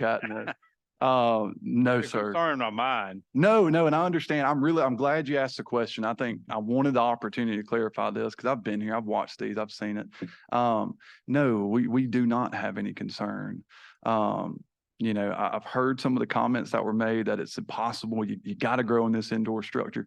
I just don't think that's the case. I'll give you a couple of examples and I'll give you a pretty concrete answer right here at the end of it. So I think first what it takes is an understanding of agriculture and horticulture in our environment, in our region, in our state's biome. I've heard the mention of botrytis a couple times as the bud rot pathogen they're talking about that you can't keep out unless you're indoors. They're referring to something called botrytis cinerea. It's the same thing that causes gray mold on something like strawberries. So if you ever left that container in your fridge for too long, you got that gray fluffy stuff, most likely botrytis. That disease grows between 70 and 77 degrees. How often is it between 70 and 77 degrees in the state of Alabama? Because I heard temperature was the problem, right? It's not the case. So when we were in hemp, that it's the same plant. It's cannabis sativa, same species. We worked with Auburn a ton in their pathogen testing laboratory. So they would go out and test these plants for what pathogens were on them. They didn't find botrytis cinerea. They found a disease called Fusarium oxysporum, completely different disease. So if you're trying to treat botrytis and you got Fusarium, it's like going to the doctor and he thinks you have one disease he's treating, but you actually have something different. So what it takes is a local understanding of this, understanding our biome and our region. And so on this, I said, I don't need to just take my own, what I'm thinking it is. I need to reach out to some professionals. So we reached out to our favorite school, Auburn University, War Eagle. And we talked to some of their leadership yesterday. And they said, listen, we went and toured facilities in Florida in this medical state that are doing it in greenhouses. They control the environment in there. They have proper IPM programs to manage and monitor that. And they're doing it. This is not an impossibility. So we feel completely comfortable doing that. And I think it's because of our experience that we can do that. One last question. Yes. Why did you decide on a 16-foot sidewalls? Oh, that's a good point too. So this is key. And it has a lot to do with disease management. So the way our positive pressure greenhouse works, if you can imagine these rows of benches with expanded metal mesh on them, they've got tubes, convection tubes that go up under them that push air up under those plants. Every bench has its own tube. So if you can imagine when those tubes are turned on, it's pushing that air up through the canopy. And with a 16-foot sidewall, what we get to do is get what they call these inversion layers. Same way heat rises, cold settles, we get to push that dehumidified, cool air through the canopy and push that hot, humidified air up above that 16-foot. So we're able to control that close environment at the plant canopy and push all that other stuff up above that sidewall. Yes, thank you. Thank you, Ben. Thank you, Mr. Harwell. Anybody else? Another commissioner have a question? I have one. Yes, sir, Dr. Jensen. Will your process be CGMP certified? So per the regulations, we will be GMP certified through the state. I believe the regulations say that this commission and the state will regulate that GMP certification because you get into a tricky spot with cannabis. GMP regulations are FDA. The FDA does not recognize medical cannabis. So anyway, yes, we will be. We've already built the facility to be for that. We'll just do it under y'all's regulatory environment. Thank you. Thank you, Dr. Jensen. Anyone else have a question before we Chairman? dismiss? Yes, who's speaking? Dr. Harvey. Dr. Harvey, go ahead. First, I'd like to say that's an excellent presentation. And secondly, I'd like to thank Dr. Hersink for everything he and his family have done at UAB and for moving medicine along. But also want to thank him for his vision, because I think the other commissioners heard me say, we are needing to move medical cannabis forward in terms of research into what it does. And the FDA has held back the movement. And just the vision that I hear Dr. Hersink talking about is one of the brightest lights I've seen shown on this problem in the time I've been on the commission. So thank you very much for what you've done, and thank you very much for what you propose to do. Thank you, Dr. Harvey. He heard you well. Anybody else have a question or a comment? I just have a brief question. Go ahead, Can you Dr. guys, Blakemore. but yeah, first off, excellent presentation. Really enjoyed it. Second off, could you guys briefly discuss the dress, appearance, and professionalism of some of your dispensary staff, or what you're going to have in place for customer service? I really want to see people in the dispensaries, you know, have that old school service. Yes, ma'am. No, ma'am. Yes, sir. No, sir. So just wanted to know if you could speak to that. On the microphone, please, sir. Thank you. That is a really great question and comment. I'm exactly of the same mindset. If a patient comes to see us, I think we owe them not only the service, but we owe them the dignity and the opportunity to have us look professional, act professional, be professional. It's really critical. I like people to come to us as doctors or pharmacists and say, I'm looking up to you for guidance. And I don't want to hear bad stuff or stuff that you hear on social network. There's so much misinformation out there. People get confused. So they come to a professional. And if they have an opportunity to meet with a professional who looks like they're really interested and has a professional decorum, I think it makes a big difference in people's mindset. And I think that's the way we feel in our practice of medicine. And I think all pharmacists that are of the same mindset would feel the same way. So my comment is, yes, I reinforce that thought. Thank you, Dr. Hairsink. Anyone else have a question or a comment?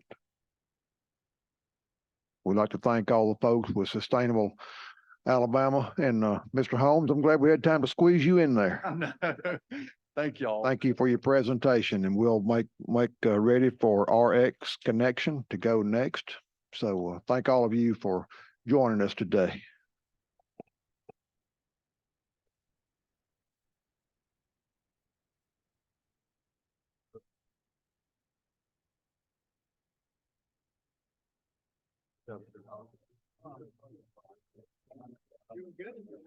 Good to see you, Randy.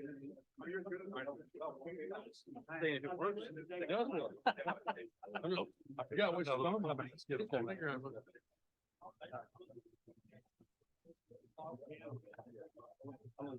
Great job.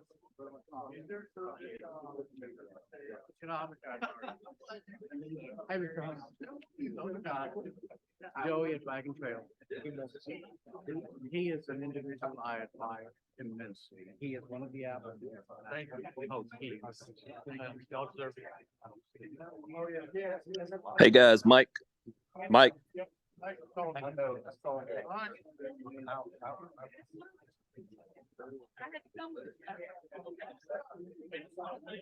to see you. Thank you. I tell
Our presenters scheduled for today, FFD Alabama Holdings, also an LLC, was planning to present today, but had to back out at the last minute for a conflict of time frame. So they did not present, but they still will be considered for a license. So they were scheduled for 9:30. So we're kind of back on schedule. So we've got RX Connection and LLC, and I'll ask Mr. Justin Aday to make a few comments pertaining to their application for the benefit of our commission members. So Justin. This is applicant number 1677 RX Connection LLC. You have their complete application and applicant summary. You also have a written brief that was submitted in support of the application. There were pass-fail items noted in the application. The applicant was sent a pass-fail show cause notice and provided response to that notice, and that's included in your materials as well. Thank you, Justin. So we'll have RX Connection. I guess Mr. Troy King, you wanna kick them off, and just Ms. Peters will have the time frame allotment on her laptop displayed on the counter here. So keep in mind of that as we move to the presentation. Yes, sir. And I'll ask you or your presenters, if you come up, you can either introduce them or let them introduce themselves for the benefit of our reporter. She can keep track of that. So thank you. The floor is yours. Yes, sir. Thank you. Good morning. Thank you for giving us this opportunity to be here. I see you've queued up our video, which we're very proud of. Maybe that'd be a good way for me to start things and introduce ourselves to you. Also, I don't know how we make it. I don't know how to make it. I grew up in the heart of Alabama's wiregrass. And I saw firsthand there what happens when neighbors help neighbors. I was taught that that isn't just something you talk about in Sunday school. It's something that you do every day. Over the next 50 years, I came to know all of Alabama. And like my hometown of Elba, when I visited Northeast Alabama, I found another place that had seen the jobs dry up. I met people like those back home who had had to leave home, if not Alabama altogether, to find careers and a future. And I swore that if I ever had the chance, I would do something about it.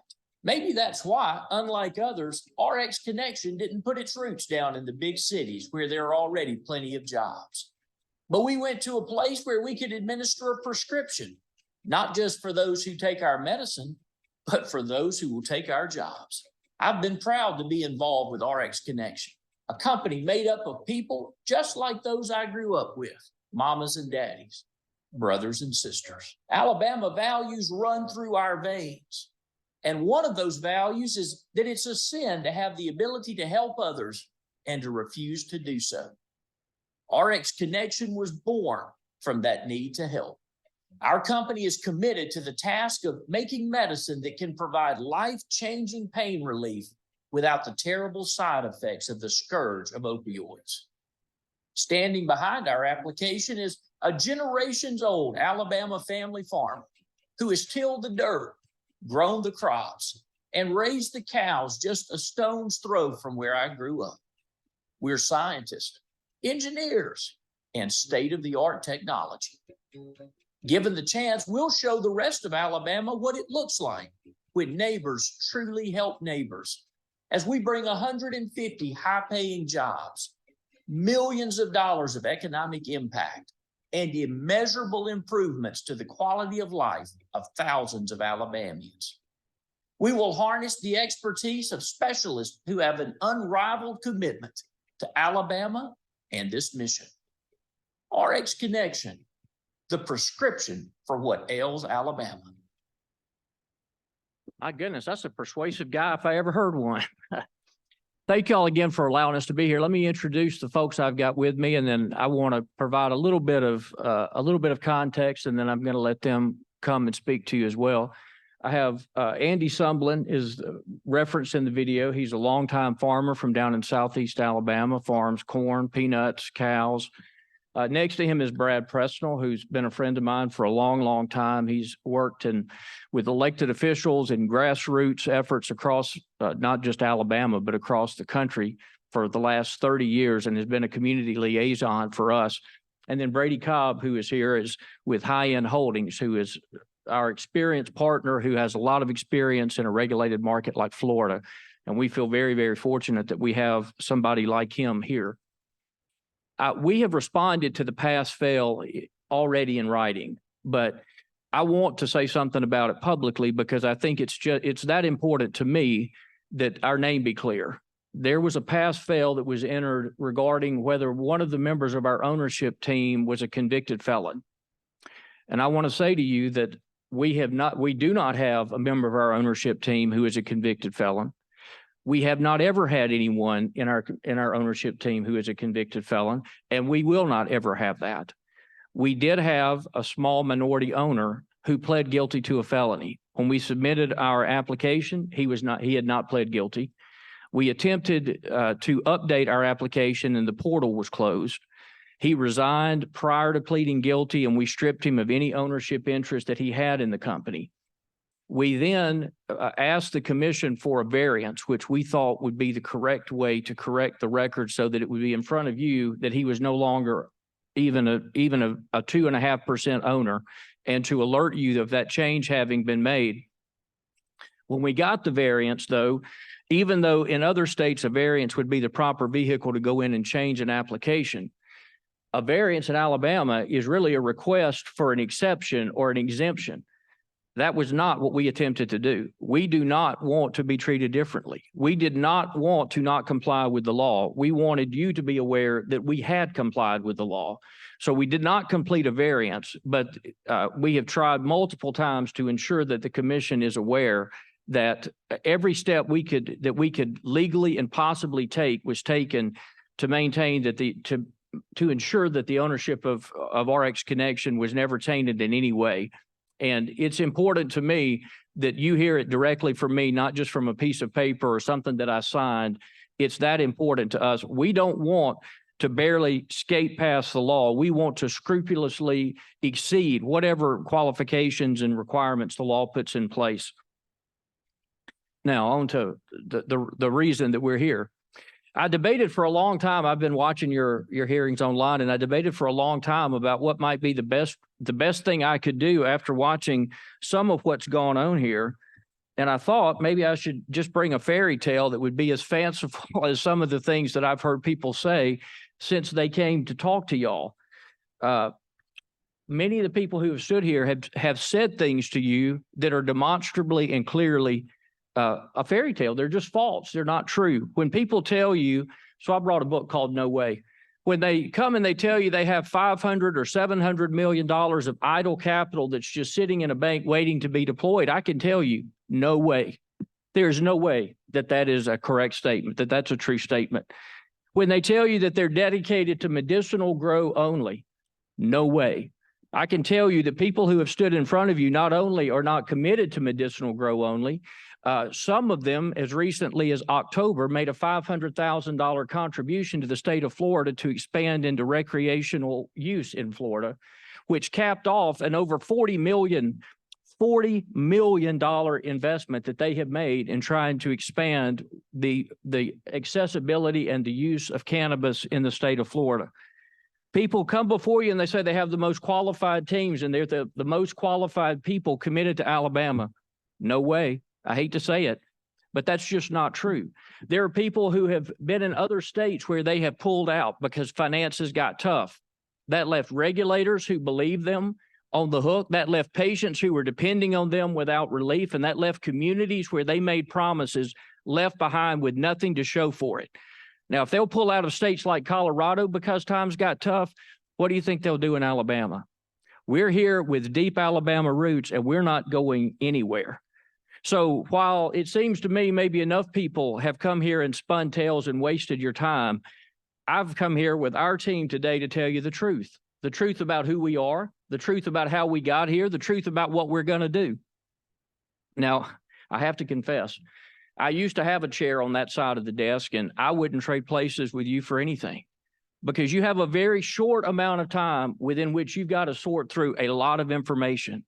And you're going to do it under the tightest deadlines. You're going to do it under the brightest glare of the brightest spotlight of public scrutiny that you can imagine. And when you get through, if you get it wrong, you're going to leave a lot of people in desperate need of help who thought they were going to get help. So there may be people who have sued you, but they're not the people this law was written for. This law was written to provide relief to Alabamians who have chronic pain and want to avoid the scourge of opioids and other problematic drugs. One of those people I want to tell you about is a friend of mine. His name is Nick Weldon. You may recognize his name. He's the sheriff of DeKalb County. If you don't know who he is, and if you have a discouraging day and you think, is this really worth it? Is it really worth being beat up in the newspapers? Is it really worth getting sued? Is it really worth having people say ugly things about me? I would encourage you to go online and watch Nick Weldon's story, because I think he will convince you that it is absolutely worth it. Nick was a narcotics agent when he first started. And Nick told me that he was against all drugs. He thought they were all bad. They were corrupting. They hurt people. They destroyed communities. And then Nick had a daughter who began to have grand mal seizures, 50 a day. Nick tells the story about laying on top of his daughter and restraining her so she doesn't choke on her own tongue. He talks about her looking out the window and seeing the other kids down the street go and play and not being able to go join them. And then he talks about the discovery of medical cannabis. He said, I believed that God put everything on the earth for a good purpose. I now know what the good purpose of medical cannabis is. It's to deliver a childhood back to a little girl who didn't have one. Nick came and spoke at a town hall meeting that we had on May the 2nd. There's a YouTube FaceTime video of it. If you haven't seen it, I encourage you to go let Nick speak for himself, not for RX Connection, but for the good work that you're doing, because I think you will find it encouraging and I think you'll find it refreshing. I'd like to talk about one particular component of this before we move to the operational side that Brady's going to come talk about. In 2021, of course, when this legislation was passed, the legislature specifically talked about the relief of pain, the relief of debilitating illnesses, but they also talked about the need for this law to generate the ancillary benefits of providing jobs, providing employment, providing business opportunities. Now, I grew up in Elba, but I feel like Alabama is my hometown. I've served in statewide office and I've traveled all over Alabama. I remembered a place that a lot of people forgot up in Northeast Alabama. And I had spent a lot of time up and around Fort Payne and DeKalb County and Jackson County. And I'd gotten to know the people. And so when we began thinking, where would we go and put down roots? Oh, sure, we could have gone to the big cities. But instead, we went back up where they had been socked in the mouth by NAFTA. They watched the sock mills and the hosiery mills go away. They watched their state government really forget about them. We went back up there, and what we really found were people who want to make a difference and people who want to do good. People who have been racked by chronic unemployment, by sparse opportunity, by economic hopelessness, who thought they had been completely forgotten. As we went up there, I believe we have more engagement than probably anybody you've met. We did town hall meetings. We went to the city council meeting. We wandered up and down the streets and we met people on the streets. We invited people to come in and ask us the hard questions.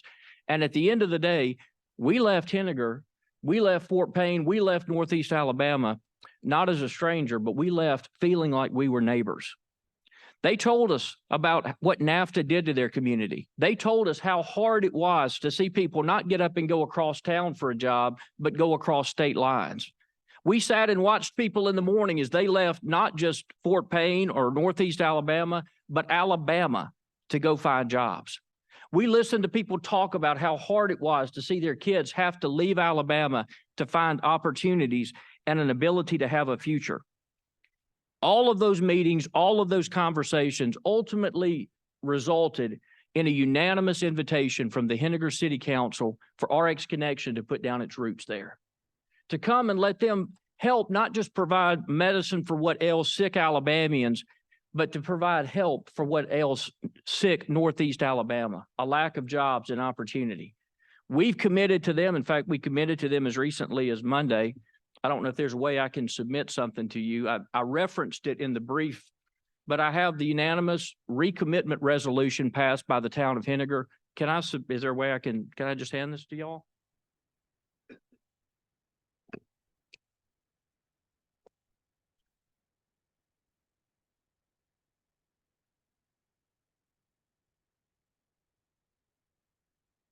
I think it shows better than anything I can say, the level of commitment that we have to Alabama and they have to us. We've been to the community college there. We've talked to them about job training programs. We've talked about how we can enlist and become a good neighbor and create good paying, not jobs, good paying careers that will transform that part of the state. And all of that will be done while we provide life-altering medicines and life-altering life choices to people all across Alabama. Look, we believe that our experience is unmatched. I believe our partners are unmatched in their experience and the depth of what they've done. I believe you're going to be as impressed with them as we are and the people of Northeast Alabama are.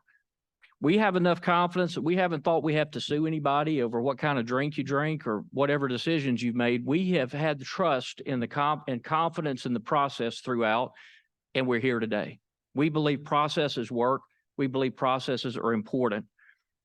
So with that, I'm going to yield the floor to Brady Cobb so that we have time left for any questions that y'all may have. But I want to thank you again for allowing us to be here. I want to thank you for this opportunity. And mostly, I want to thank you for the personal sacrifice that you've made to see this process through to the end. Brady? Thank you. Hard to follow that, but Brady Cobb, it's a pleasure to be in front of you. And I do want to echo something Troy said as I start. And I've worked on licensing in this emerging cannabis industry across the United States for a number of years. And while it may feel like this is not fun, and this is the hard part, and I know this has not been fun, you know, start, stop, new commission, old commission, lawsuits, it's not fun. But the work you're doing is going to really help people in the community. And I've seen it firsthand for a long time, starting with my father, who passed away in 2010 from bone cancer. And at the end of his life being prescribed, which bone cancer is incredibly painful, being prescribed every opiate under the sun to manage it, the only thing that provided him relief was cannabis. That was a moment for me as a young lawyer and a lobbyist working in Tallahassee that I said, I'm going to go pursue a dream and I'm going to go do this. So for me, I've seen it firsthand. So the work you guys are doing is critically important. And it's something that I think everybody in the long run, but just make no mistake about it. This may feel like the hardest part of the process. This is not the hardest part of the process. Handing out the licenses to the people that you're going to entrust with those licenses to serve the people of Alabama and fulfill the will of the legislature that passed this law, doing that, that's the hard part. Because ultimately, getting the license is one thing. Actually operating it and scaling it and delivering this medicine to people in Alabama, that is truly the hard part. And I've had experience, I've scaled, and our team has scaled successfully 3 times in the state of Florida, which very much from a regulatory standpoint for these vertically integrated licenses mirrors very similar to what it is y'all are trying to build here. And that process of being a vertically integrated operator is incredibly hard. There is no safety valve. There is no wholesale valve. There is no button that you can push. If you want to deliver SKUs, if you want to have patients have the opportunity to have a myriad of available forms to consume this medicine, you got to be really good at what you do. And more importantly, you got to be incredibly disciplined. This is not a get a license and figure it out later type industry. You can burn cash very quickly. And all you got to do is jump onto Google and start typing in and talking about cannabis companies having failures across the United States because they over deployed themselves into too many markets, realized how expensive it was and had to pull out. And several of those folks came and talked to you this week, including having to pull out of key states as in this year in 2023 while these applications were pending. So I'm not bringing that up to throw shade at anybody. I'm bringing that up to merely say this is a hard, capital-intensive industry. And when you're in a vertical market, it's even harder. And I would submit to you that we are probably one of the only operators that stood before you that has successfully scaled in a vertical market 3 times over in Florida. One of the original licenses that scaled, took another one and scaled it, and we are now on our 3rd. And this is one that is personal for us. We put the whole team back together, and we pride ourselves in the fact that we brought over 400 different product SKUs to market since we launched in August of 2022. We have serviced over 60,000 patients. We currently operate 2 cultivation facilities, both greenhouses, and I heard some questions in the last presentation. I look forward to answering questions on greenhouse because I do believe in indoor grow. We've operated true indoor grows too, but I'm also a big believer in greenhouse because I don't think you can replace the power and the benefits of natural sunlight. The only knock on greenhouses is if you don't invest the money to properly condition the environment of the inside of a greenhouse. If you do so, our greenhouses, if anyone came to tour them in Florida, consistently are between 77 and 80 degrees with sub 50% humidity in our greenhouses in Florida. Most of our staff, if you saw the video, wear long sleeve shirts. That's both for a PPE protection standpoint, from a patient safety standpoint, but it's also because it's a little chilly in there. And that's because we invest in our grow. Everything for us starts and ends with the cultivation facility. You're only as good as what you put out. And the entire process, whether you're making distillate, whether you're making ancillary products, all starts with the quality of your flower. And there are very few companies that have made that level of an investment. We're not the only ones that say that, though. As a cannabis company, we have to go through, and a licensee in Florida, we have to go through a good manufacturing practices audits and get approved.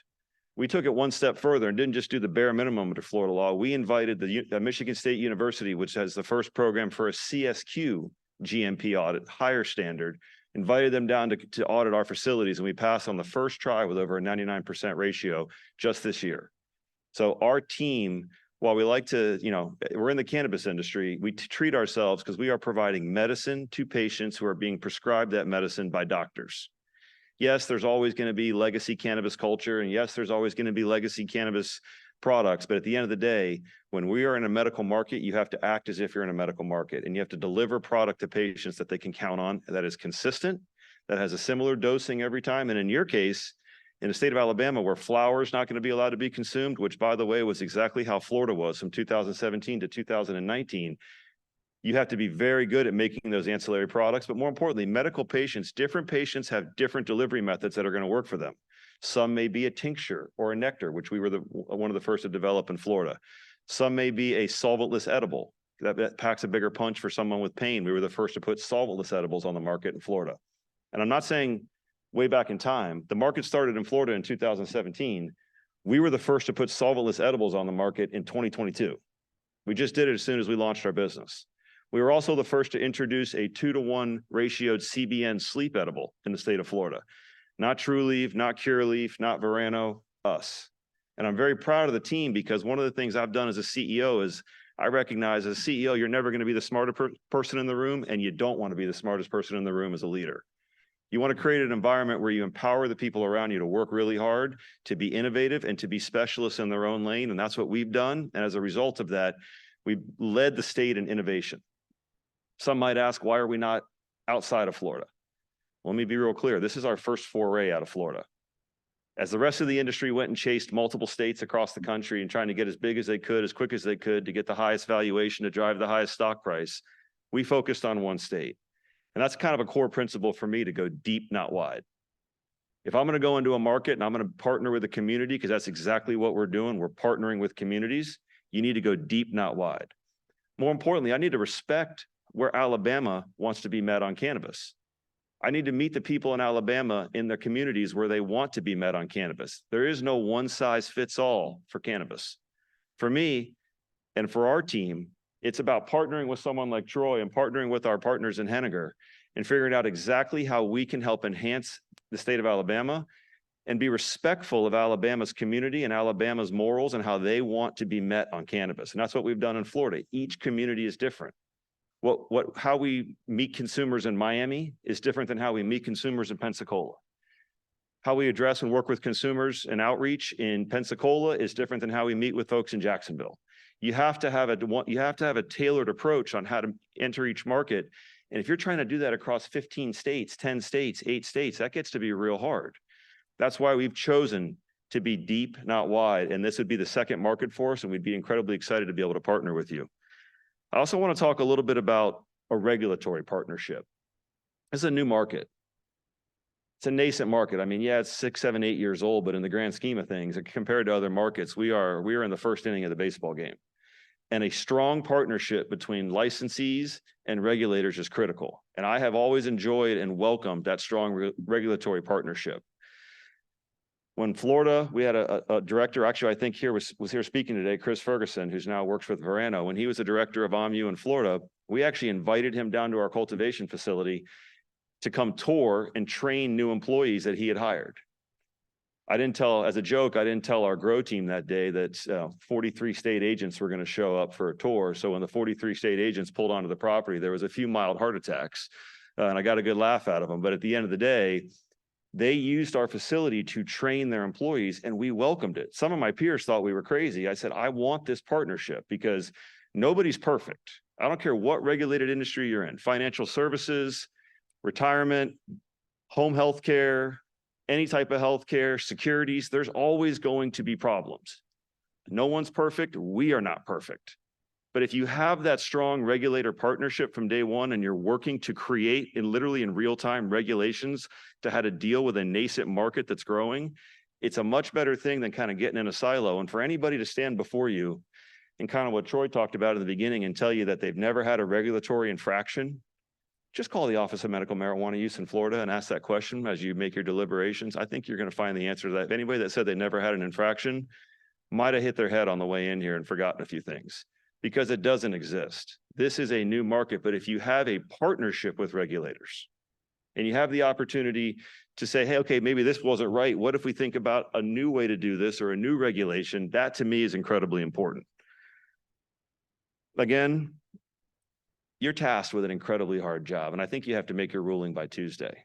And that's pretty quick. You've been presented a lot of information from a lot of different people who have probably spent a lot of time. I know we've spent a lot of time. We've been working on this since May of 2021 here in Alabama. First trip to Henniger, I believe, was in May of 2021. So pretty much before you even had a law, it was rumblings that the law was going through the legislature. We identified in Alabama because we were a Southern company. We're not founded somewhere else. We're founded in Florida. My father was from Jay, Florida, just on the other side of the border, right near Pensacola. So for us, this was a natural extension of somewhere we wanted to be, where we could bring our specialized knowledge, go deep, not wide into Alabama with our partnerships, and ultimately bring the highest standard of products to Alabama, knowing that you're not going to have flower be legal. That's a big distinguishing factor from a lot of the folks that you're going to hear from. It takes a very specialized operation, especially in a vertical market, to be able to deliver that product to market consistently and not have just flower as a bailout. So ultimately, we made this decision in 2021 to be here. We've been here for the entirety of the process. I'm not going to say much more because I really look forward to the question and answer segment. I'd love to answer questions. I know Troy would too. But I really hope you would consider us. I believe would be great partners, both from a regulatory standpoint, but more importantly, we're only here because we want to see Alabama get relief in two ways, as Troy said. One, patients get relief and get off opioids, which I can tell you one of my favorite parts of my job as a CEO is going to my stores. I literally sit on the couch in the store and I talk to patients. I love hearing their stories, whether it's veterans who we partner with all throughout Florida, veterans organizations that come in and tell us how, I can tell you our governor, Ron DeSantis, when he was in the Congress, I've been a lobbyist in Washington working on cannabis reform since right around 2014. He was one of the few friendly faces we had when we'd go talk to Republicans about cannabis because of his veteran background and him seeing exactly what happens. And when you talk to veterans and they can tell you that they used to be on these incredible doses of opioids and now they're using cannabis to get off of it, that makes me get up in the morning, get out of the bed and put my feet on the ground. When you go talk to people that are experiencing incredible pain or people that are having anxiety and can't sleep and they're telling you they can take a CBN edible and get a good 8-10 hours of sleep, that makes you get out of bed and put your feet on the ground. I think the people of Alabama should have the same chance to be able to do that. And we're here to hopefully fulfill that promise. So I appreciate all of your time and letting us be here. Again, your job is not easy. And this, by the way, as I said, is the easy part, because the minute you hand those licenses out and pick your horses, you need them to run to the finish line. And if you look at Florida, of the original 7 that were issued, and I was a part of that original process, I was a part of the amendment process, the legislative process, and ultimately have scaled 3 licenses. Of those original 7, only 3 made it before they started selling them off and doing private equity transactions. You can blow 80, 90 million like that. This is an incredibly capital intensive business. The cost of debt is north of 18%, which mostly is a big way this stuff gets financed. So unless you're an operator, it can vaporize very quickly. So I'd hope you put your trust in us. Happy to answer any questions. And I guess I'll sit down and figure out who you want to ask questions of, or if you have anything else, Troy, but thank you all again for your time.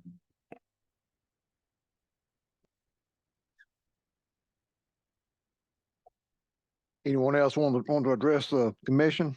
Mr. King? No, sir. Okay. I think we'll give the floor back to y'all. Okay. Well, thank you. Got plenty of time for questions and answers. Yes, sir, Mr. Gamble. 2 or 3 questions. First, what do you operate under? What name do you operate under in Florida? It's called Green Century Holdings, and our trade name is Sunburn Cannabis. Sunburn? Yes, sir. Okay. Great presentation, by the way. Dispensaries. Yes, sir. Where will your dispensaries be located? So we've identified, we have a partner in Florida that actually partners with us on the real estate, acquires the sites. We use prefab buildings. That's already a floor plan of a dispensary that has already been approved at the highest standards in Florida from a safety, security standpoint, as well as ingress, egress, parking, ADA. And we've identified, I believe they've identified 4 or 5 sites throughout the state, and the prefab buildings are the ones we're already using in Florida too. So we have contracts in place that if we are awarded a license, we will sign the leases and ultimately order the buildings. The lead time on the buildings is right about 14 weeks. Can you tell me the cities? Troy, you know the cities? Go ahead. Well, may I qualify this with just one thing? Coming from the rural part of Alabama, I'm going to tell you the same cities everybody's going to tell you, because people are going to gravitate naturally towards population centers: Birmingham, Tuscaloosa, Mobile, Montgomery. What I would like to suggest is that we have delayed in formalizing leases because as a son of rural Alabama, I assume at some point we're going to have an access to care issue that's going to catch up with this. We're not going to want to neglect and cause people to have great distances to travel in great pain. So we are prepared to be in population centers. All of the population centers, everybody else is identifying for you. But we're also prepared to use some of the dispensary locations to service rural parts of Alabama. I believe that's important as a son of rural Alabama. So as Brady says, we've identified locations, we can sign leases, and we will have buildings in place before we have product to put in them. But we have maintained the flexibility that if the commission identifies access to care as a problem, we want the flexibility to help you fix that. Okay, thank you. And then what are your projected startup costs? And then how you plan on funding them? So it would be both. First on funding, it would be the same way we've always done it. We have a strong base of equity investors. We've raised over $100 million total for our Florida operation to date, with strong interest to actually increase that. We have been offered the opportunities to go outside of Florida with other financings. Again, we've chosen very closely where we'd like to go. We chose Alabama. So it'd be a combination of debt and equity, again, with a focus primarily on equity from our existing investors. Startup cost to get the initial cultivation facility online in Henniger, which they granted us 80 acres of land that was fully entitled, as well as gas and power to be able to do that from the Economic Development Council there.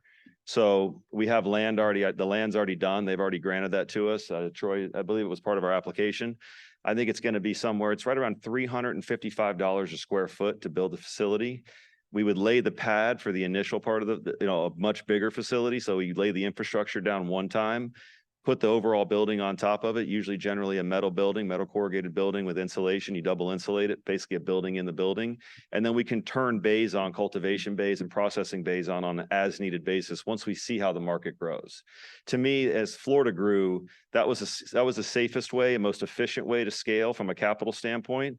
We have a pretty good formula on knowing what each dispensary is going to pull from the grow. It's about a 4,000 square foot room per dispensary in Florida right now. It'll probably be a little lighter here. It'll probably be about half that because flower is not available to be sold. And usually in the first 1 to 2 years of the marketplace, patient adoption is not that high. It took almost 3.5 years to cross that 300,000 threshold in Florida of patients. And still we're only growing at about 0.6 on a month over month basis in Florida from new patient growth. So I would say the startup cost is probably right around $10 million to get the dispensaries online, get the phase 1 grow, phase 1 processing, and phase 1 lab in place, and ultimately the distribution network that you need to put together between vans, et cetera. And if the commission will ultimately ever allow delivery, which I would highly recommend you allow delivery, especially for patients that are in, we're serving some of the folks that are dealing with extreme medical issues. You don't necessarily want them with compromised immune systems having to go to a dispensary and interact with other people. Very proud that we launched the first home delivery network in the state of Florida. Sometimes it's better to be lucky than good because we launched it right on the eve of the COVID lockdowns and shutdowns. So when COVID happened and they started shutting things down, we were the only company that could actually go home deliver. So that was a big catalyst for us. Again, didn't plan for it. Better to be lucky than good. But we found that delivery is incredibly helpful in treating those very high-risk patients and getting them the medicine they need in a safe and secure way. We can do contactless delivery at the front door and still have it be fully compliant. So we built a technology stack out that actually allows us to be fully compliant. It's a very similar system that you'd see in big pharma. All right, thank you very much. My pleasure. Thank you, Mr. Gamble. I'm not sure that delivery will ever be, I don't know if that can be considered by the commission because so much is originated through the legislature. Yes, sir. I'm familiar with that. It's just something as the process goes in Florida, there was always, our regulators would make recommendations in their annual testimony to the health committees about what they saw coming and how they potentially like to see the law amended. And sometimes the amendments happen. Delivery was one of those things. That's how it happened in Florida. So just speaking more, it's just something to think about in the future. Right. This resolution, Troy, that's just an updated version of the one you gave us about a year ago. No, sir, this was passed Monday night. Well, yeah, but it's an updated version of the one about a year ago. That's correct. We Gotcha. didn't want it to be stale. We wanted you to know we're still welcome there. I see. Yeah. They are still excited about a $20 million a year impact and 150 jobs. So I was talking to the mayor who can't be here. He's got a class and he said, you know, what can we do so that they know that this is a current, fresh commitment? So we wanted to recommit to them. We recommitted our vows. I see. It's more timely. Appreciate that. Any other? Yes, sir, Mr. Harwell. Mr. Chairman, thank you. Thank you for your presentation. Who will be in charge of the day-to-day operation? Well, we will have I guess Charles Bailey. Yeah, so we'll have a, you know, his operation, Charles Bailey is our operation. Getting the microphone there Yes, if you sir, don't I'm mind sorry. there. As a Brady. lawyer, I forgot, I'm sorry. A gentleman by the name of Charles Bailey would be in charge of the day-to-day operations. He'd be the state president of Alabama. He's been with us from day one of our first scale up in Florida. So he has literally, it's like that farmer insurance commercial. He's seen it. At the end of the day, he would be the state and Troy will be, you know, an integral part in running Alabama as well. And Andy as our farmer. Okay, so I guess you'll be doing pods to start with to be done in 30 days. Yes, sir. That's about the only way anybody's gonna be able to get them done. Those nice little Connex boxes that show up. Unless anybody's went out and built a facility ahead of getting a license, which is in my opinion, a kamikaze flight. Okay, thank you. Thank you, Mr. Harwell. I will just mention, just so you know, Charles Bailey is from, I guess he's from Chattanooga. Chattanooga. So Henniger is is home for him. So he views this as he even though he's a Tennessee guy, he views this as coming home. Yeah. So what is his background? Agriculture, as well as he started with us at our first farm in Ruskin, Florida, which is just on the southeast side of Tampa. Big tomato farm. So started there and ultimately turned that farm into a cannabis farm, retrofitted it. And then he's been with us as our VP of operations since 2017. Okay. So he scaled now with us twice. He scaled the last business as well as he scaled this business with us. He's the one that would, if he was standing here today, I'd give him the high five on getting that CSQ GMP audit passage at 99%, the only one in the state to get that done. One of only 2 cannabis companies nationwide to receive that CSQ audit. That was him, as well as he manages basically cultivation, processing, lab, and how it all comes together. And then ultimately getting out to the stores. There would be a separate person that would be running the dispensaries, a retail director in our org. That's how we've always, so you kind of have bifurcation of the roles. Retail runs everything inside the door, farm and operations hands it to the door, and then they sell it. Then there's a whole separate back office for retail compliance and farm compliance. Because we run our own audits. We actually did a public records request. We were able to get the inspection form that the state of Florida inspectors use from the Office of Medical Marijuana Use, so that we could run our own inspections to make sure that when they show up, it's a relatively clean inspection. And since we put that process in place, and one of our compliance directors is sitting here today, Caesar in the front row, that has resulted in us having clean inspections every single time we've had an inspection since we put that process in place. Yeah. One of the concerns we have in Alabama, we only have one testing site. Yes, So that is how a many problem. do y'all have in Florida? We have multiple labs in Florida. So I want to say it's right up to about 8 or 9 labs here, but I got a feeling once you issue these licenses, you're going to see some lab companies popping up here. That's what happened last time. So when Florida started in 2017, there was only 2 labs, ACS and CATIA. Now I think there's 7 or 8 as the market has grown. He has a long way from Grand Bay to North Alabama. And it's actually, it can prove to be a big problem because as the market matures and gets bigger, lead times slow down. So now you got products sitting in vaults that can't be sold as you're waiting for a lab COA to come in. So it's a key item. Again, I would say that's one of those areas where the industry and market participants and licensees need to partner with the regulators to come up with better solutions. And that's what we did in Florida. And actually laying out we had full rulemaking rules workshops with OMU where we laid out exactly what the new lab testing requirements should be. It was public comment, full process. And once those new processes and the new rules went into place is what was the springboard for additional labs being able to come into Florida and get licensed to help ease some of that clog that was there. Okay, thank you. Anyone else? Dr. Jensen, got a question? So initially you're gonna start off with pod, but phase 2 or 3 or whatever it's gonna be. Is it an indoor grow operation or is it greenhouse or? It'd be indoor grow primarily for a bulk of the product. You can also run greenhouse. Our initial plan, like I said, was to do a metal building, indoor grow in double insulated rooms inside the rooms. I am a fan of greenhouse though. So as the market matures with enough property, it's 80 acres. I would like to run some greenhouse because you can't replicate the sun. And when you actually look at the cannabinoid profile, if you study COAs from indoor versus greenhouse, as long as you condition the greenhouse and invest the money in the dehumidification, the dragon systems, you invest in the proper HVAC, air movement fans, we cool from underneath. A lot of the grows you'll go into, you'll see they're cooling from the top down, which if you think about it, heat rises.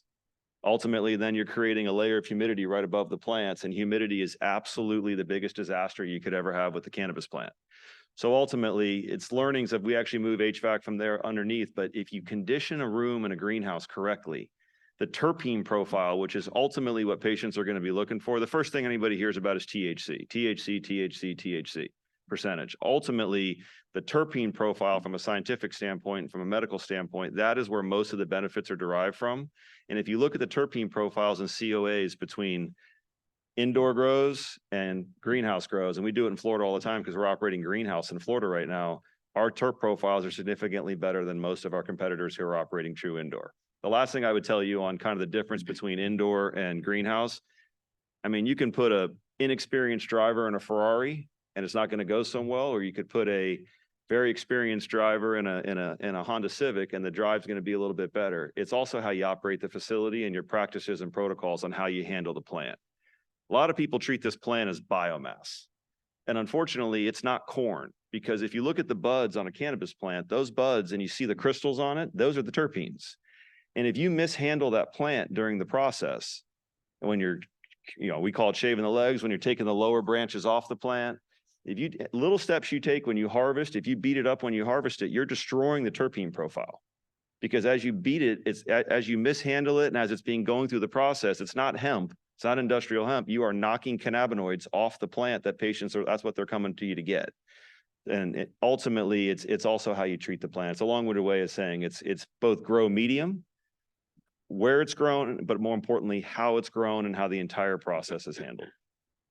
And on this document I have, I don't see anything about the processing. I assume it's in the same building. Yes, sir. And how long do you think that's going to take to get some of it to get up and running?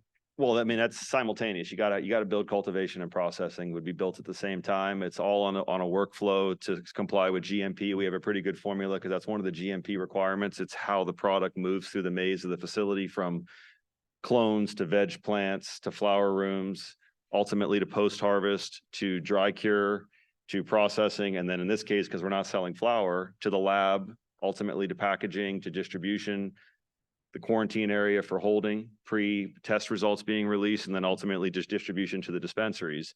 That's all. We've got a really good formula for that. Like I've said, we've operated close to, I think we're on our 6th cultivation facility. We're about to turn on number 7 in Florida and been able to build it. It would be built at the same time.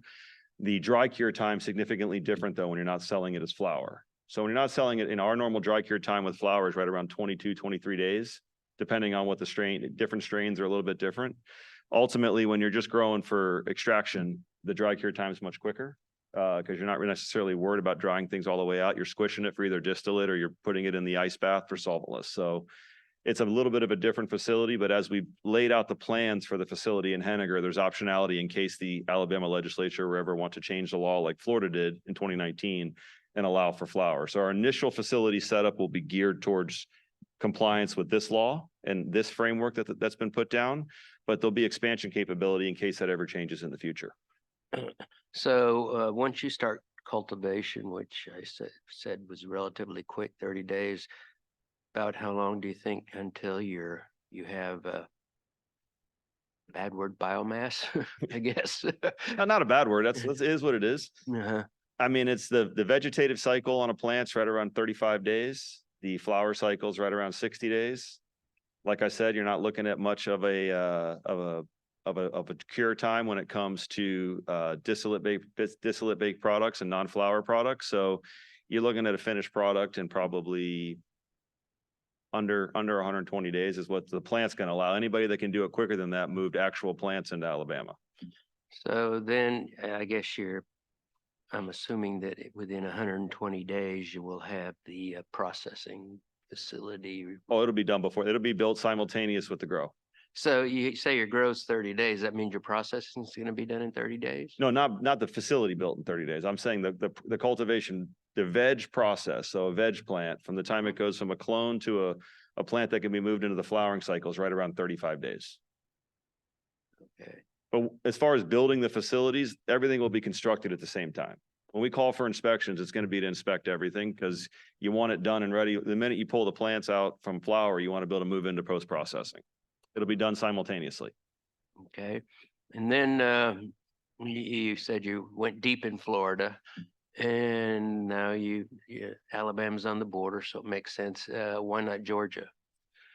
We thought about Georgia at the time. We weren't ready to go through that application process. And that, it's been. And I'm not there. Yeah, he's not there either. I mean, I like Troy. And secondarily, the application process, when we weren't ready for that application process. When it happened very quickly. They issued a limited amount of licenses.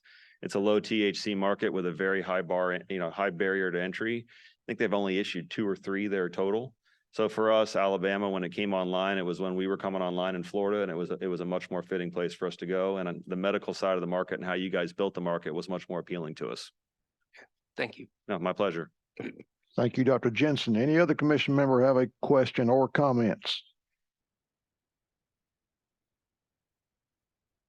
I'd like to thank the folks from RX Connection. Thank y'all for showing up today and making a presentation.